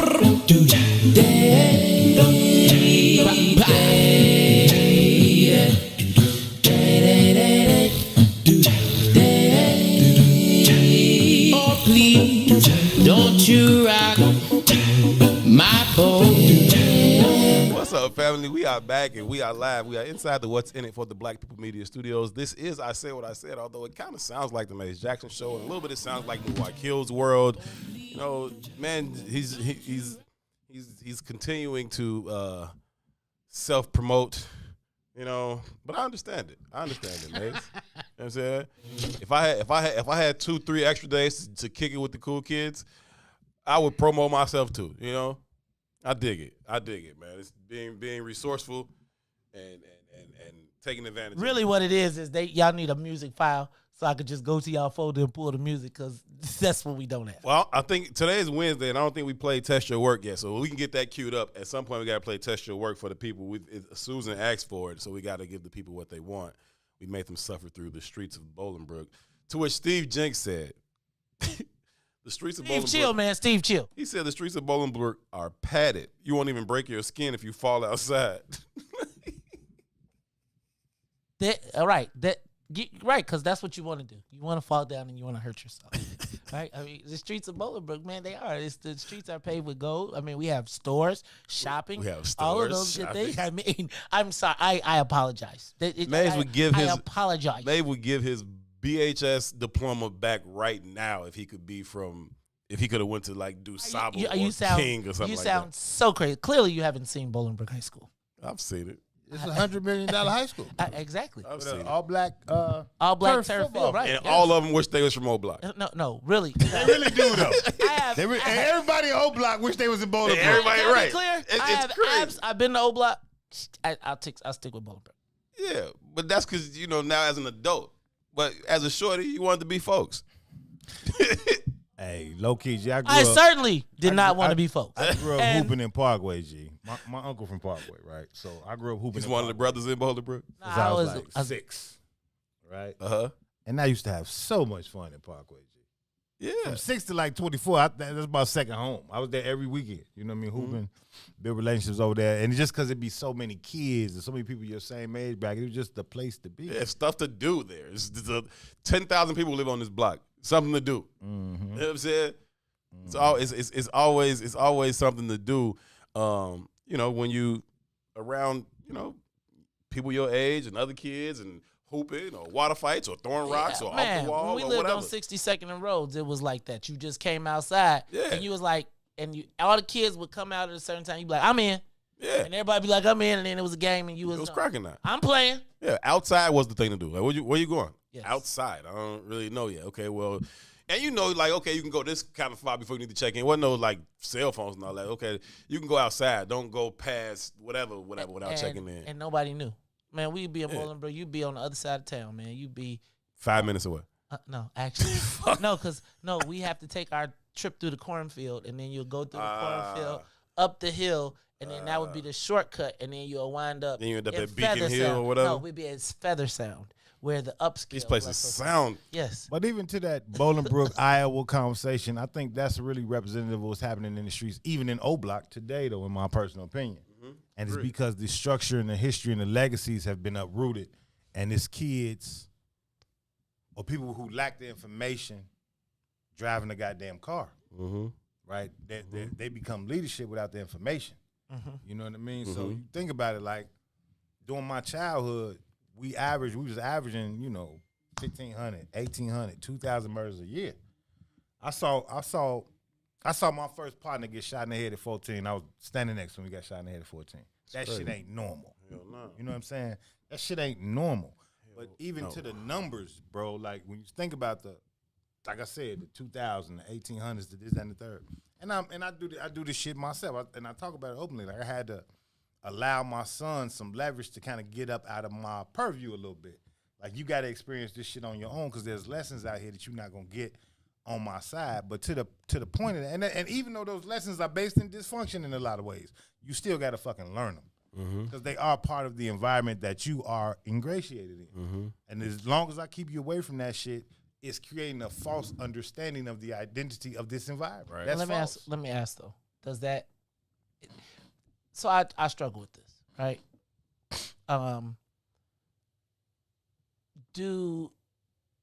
Does it have to do with where you live? So let me, and I want to frame this. So I am very often in a position where I'm telling my son, like, officer friendly, because he sees officer friendly probably way more than he sees O Block, right? Or anything close to O Block. But do you push your son into that environment if you don't know if they're going to interact in that? You know what I'm saying? Like, I want my son. So here's the deal. Like, I never say you can't go to the Chicago whatever classic. You go. But there's where he's going to go, and then there's a whole nother set of people. Do I have an obligation to put my son in front of what I feel is dysfunction so that he can understand that dysfunction exists? And let me be clear, there is other dysfunction that I feel like my job is to make him aware of, right? And this has absolutely nothing to do with, so he lives in Beverly, right? The most dangerous thing he's going to run into is the parents of the, right, exactly, right? And so my preparation for him is not preparing him to deal with Now, I'm going to tell you, when he gets in the vicinity, he has figured out, I mean, I think because that basketball thing sort of kind of, it gives you a, like shorty hoop, whatever, etc. But do we have an obligation to put our children in that dysfunction? Am I doing him a disservice by not saying, hey, man, let me go drop you off at O Block? Now, I'm not saying, like, if you want to play basketball, you say you want to play basketball, wherever the ball is, that's where you're going. But do I have an obligation to put him in that space to prepare him with the hopes that, like, and even in the streets of Bolingbrook, sort of, it's the hopes that, yes, he will have run-ins with bullies. Yes, he will have run-ins with, but his run-ins, the likelihood of him running into a bullet, like, and you saying that shit's not normal, right? Like, how do you put your kid in a space? I just don't know. I'm not saying it can't happen, but I struggle with, do I need to make my son hard? Do I need to throw him into that space and be like, boy, get out there and go hang with your cousin that be serving, so that you got that street edge to you so you know how to operate. I think we having different conversations, though. I think we having different conversations. I'm not pushing my son out there to say go be hard.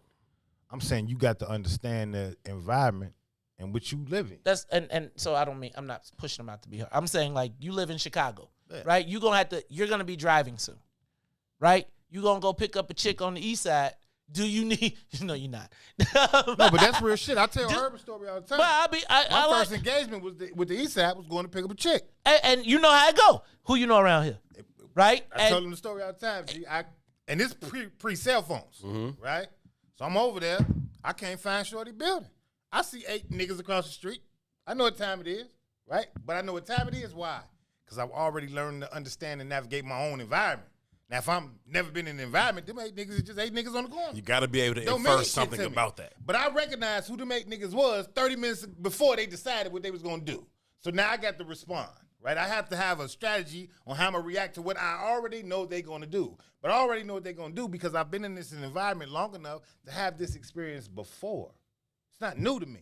I'm with you on that. Right? So, again, to the purview of my son, you, as a man, it is the very essence of your being to master the environment in which you inherit. It is not, you have to, right? And I'm with you. So that then goes to the environment, right? And I'm not, take Bolingbrook, right? Like, I probably never, ever, never, not once, ever had to go to Allgale Gardens. I never had to be, and in the chase of that, emulating what you were talking about, I'm going to all these places so that I got that hard element because I don't want you to be singing the streets of Bolingbrook.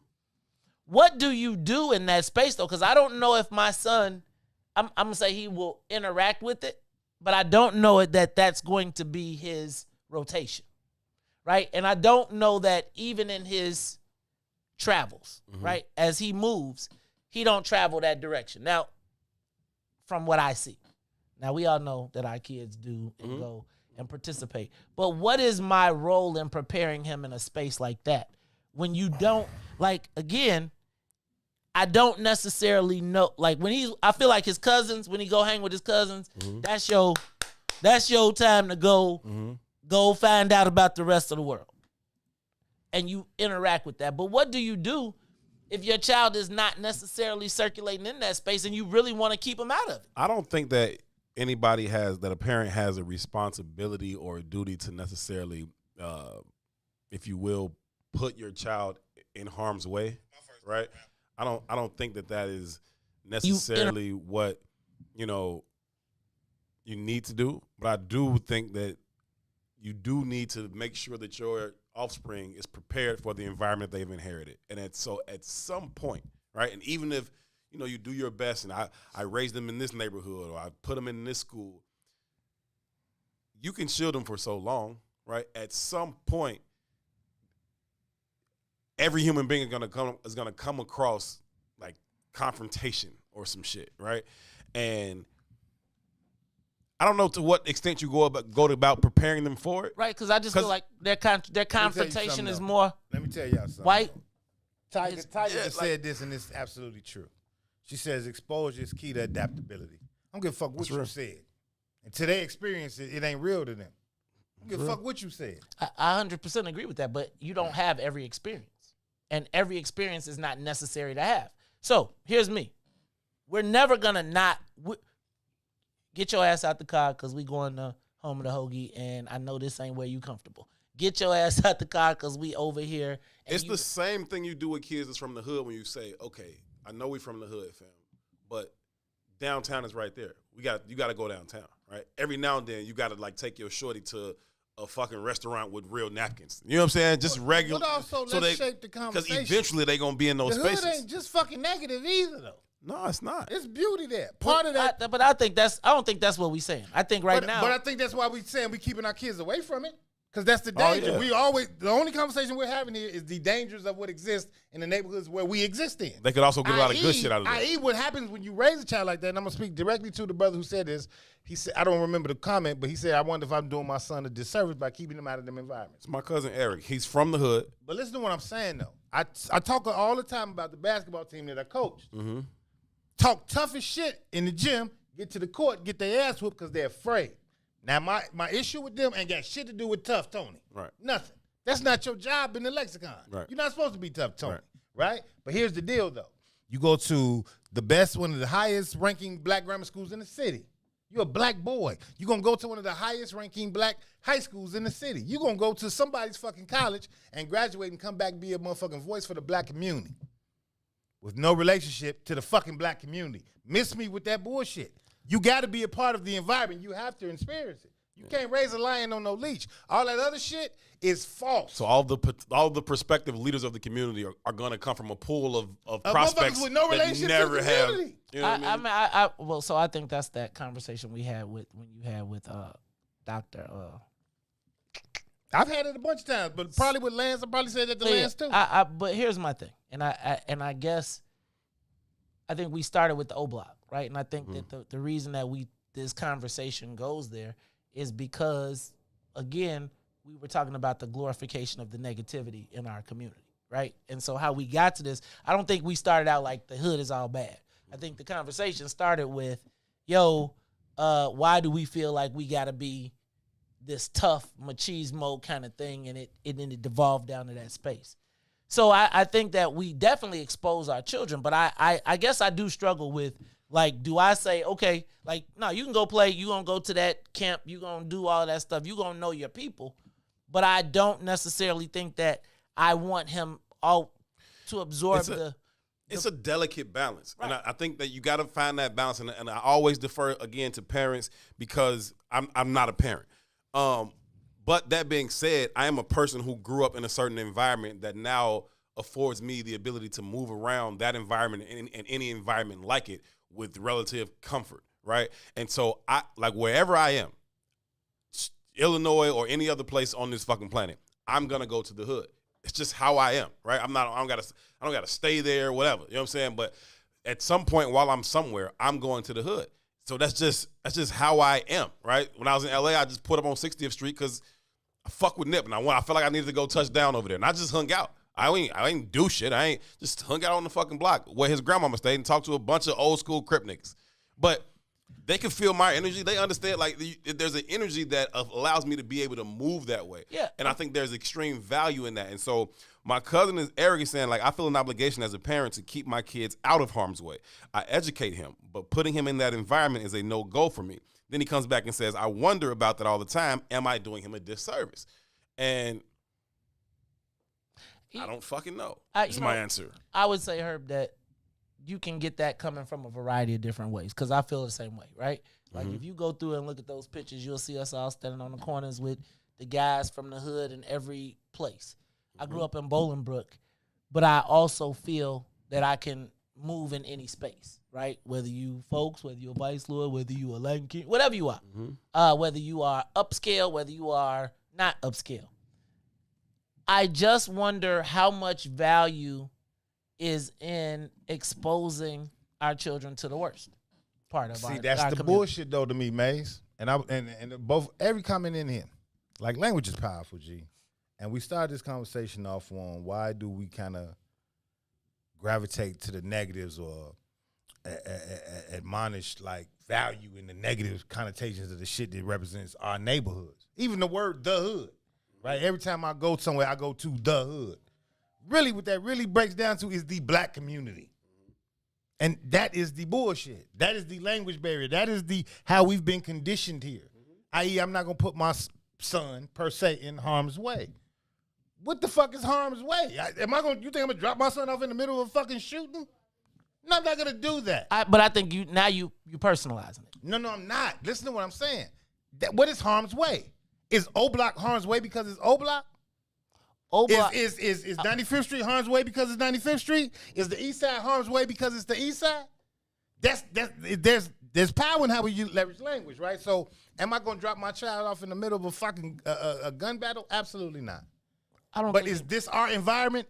Absolutely, it is. Is this where we are bred? Traditionally, you can go across this goddamn country. Evanston is the fifth ward. You know, it's always funny to me to hear that, because the fifth ward is where niggas live, mostly where everybody got wards. The south side is where niggas live, mostly where people dictate the sides of town via, north, south, east, and west. It's all of our energy is in the same space. So to remove us from that space and think we're gonna have children and have that experience is false. So what you get is a replica of what they assume that experience is via TV, i.e. being in Iowa, and they doing shit from a movie thinking it relates to their identity. I think that really then relies on your parents and what your parents put in front of you as who we are, right? And I think that, quite frankly, we try to put in front of our children examples of blackness, right? And examples of positive black people from all pieces of the space. I don't know that my child's definition of blackness comes from really the hood, or those environments. I think my child's definition of blackness comes from what we expose them to. And I don't know that exposing our child, even if there are negative components of our community, I don't know that there is a requirement of exposure to that. Not knowing that it doesn't exist, but interacting with that as the credibility, because that goes back to why you're not valid with the whole streets of Bolingbrook shit, right? Like the moment that you say, well, if you ain't been hard and ain't been at and you ain't then you back to the streets of Bolingbrook, which is you soft as cat shit because you didn't walk through the lion's den and people shooting and killing and murdering and shit. That's all. I don't think he's soft, right? I'm not saying nobody's soft. I know black people out to beat the shit out of everybody on 96. Yeah. That's the damn dysfunction, right? Man. To say that they are not a genuine article of a street nigga is not to say that they are soft, right? I'm not saying they are soft because I'm saying they are not. I'm sorry. Because I'm saying that they are not, a genuine article of a street nigga. I'm not saying that they are then soft. They don't have to they are not then black that way. Are they less black? No. Okay. I'm not saying that at all. I'm saying that when they hump in that game that late, when you jump off the porch at 16, 17, you're fucking faking. It just is what it is. You are practice for the young assassinators. That's what you are, G. Like you don't. There's no 16-year-old goons that say, "Man, I'm going for broke," and at 16 they be like, "I'm in the game," and that's going. And anything like coming from what though? Like coming from this sheltered place where I wasn't in the street, and I mean anywhere. Even if you grew up in the middle of the fucking hood, but you had a sheltered experience there within. And then at 16, you're like, okay, now I'm out here with the street niggas. No, you are food, fam. You're food. And they are going to eat you. Unless you're not a goon. You're not a goon. That's what I'm saying to you. You're not a goon. That doesn't mean it's soft. If you're playing any game that you don't fully understand the rules to, you are at a disservice. I'm not saying but that does not mean you can't win. He's not a goon. But I'm suggesting that doesn't mean you can't win. Right, but you're talking about an outlier, and I'm talking about the rules. You're right. You're an outlier if you win a game that you don't know the rules to. But I'm also saying that I feel like there are more people that are dead are the people that were in the game. Of course. I mean, the game going to get you killed or locked up. So whoever plays the game the most is going to be more of them on the dead side. But what I'm saying is the motherfucker who's playing, he's not for, like, that's not for, and that's not to say he's a soft person, right? Even myself, I'm from the hood for real, right? But I wasn't the street nigga like some street niggas I knew, right? Even gangbanging and GD and all this other shit. There's levels to this shit. You know what I'm saying? Like I'm finna get up and go to the fucking best school in the city. I'm gonna go play fucking football. You know what I'm saying? I'm gonna go to fucking college. I'm in this shit, but it's niggas that's in this shit. You know what I'm saying? And we ain't the same. I wholeheartedly even agree. me, and I'm from there, and we ain't the same. What up, fo? Damn, fo. Yeah, like we. Hey, fo. What up, fo? How you feeling, fo? Yeah, this is a different energy, right? Shit get hot on this block. I'm going to leave. I'm going to go the fuck home. You don't have a choice. You're gonna stay here, right? Me, I'm like, nah. I got shit to do tomorrow, fam. You know what I'm saying? This is deep. So it's just, it is what it is, man. We gotta get out of here, but we need some test your work too. Anything before we bounce? You ain't mad at us now, though. You ain't check out on us, did you? I did. I think y'all full of shit. But, well, in that note. But even to that point, though, of Herb saying, I'm going home. Oh, that's because you have an identity rooted in that community in the first place. Right. You have a value anyway. Right. Your value ain't in showing up in the polarity that TV says you should show up in. Right. And you learn that when you in that fucking environment. Right. Because it's love here, too. It's a community. Nick, let me tell you something. These white folks do as much dirty shit as motherfuckers in O Block do. 100%. And it probably worse. 100%. You understand? They just don't have the branding that we got. We got to stop aligning ourselves with the branding that the white man is giving us, period. Dig it. Thank y'all so much for tuning in to this Wednesday edition of I Said What I Said. Make sure y'all stick around the network tonight, 7 p.m. In the Zone with Brian Foster, followed up by Week Ho Wednesday with Toy and Reese. Make sure I hang out here with us on the network this evening, starting at 7 o'clock in the Zone, then Week Ho Wednesday. Get up tomorrow, 6 a.m. for the Mace Jackson Show. Stick around for the Book of Dawn, and then Parenting in a Pandemic with Tennille Jackson before hopping on the green side of things with Cassie and Sadiq. 2 and I'll be back here, same place, same time tomorrow at 3 p.m. for Mace Jackson for Toussaint Werner. My name is Howard. Y'all be good to each other. Peace. You the man? Let me test your word. Dre and Snoop like that chronic. I need something stronger. Molly cute, that's like an aspirin for my daughter. Big time in the club with a case of Ace, and I sniff that whole table. Scarface, another court case. I'm a frequent offender. When Wyclef was hot, I was gone to November. 6 years, hard time. Bobby was fucking up. Whitney could have been mine. We would have been so high and so in love.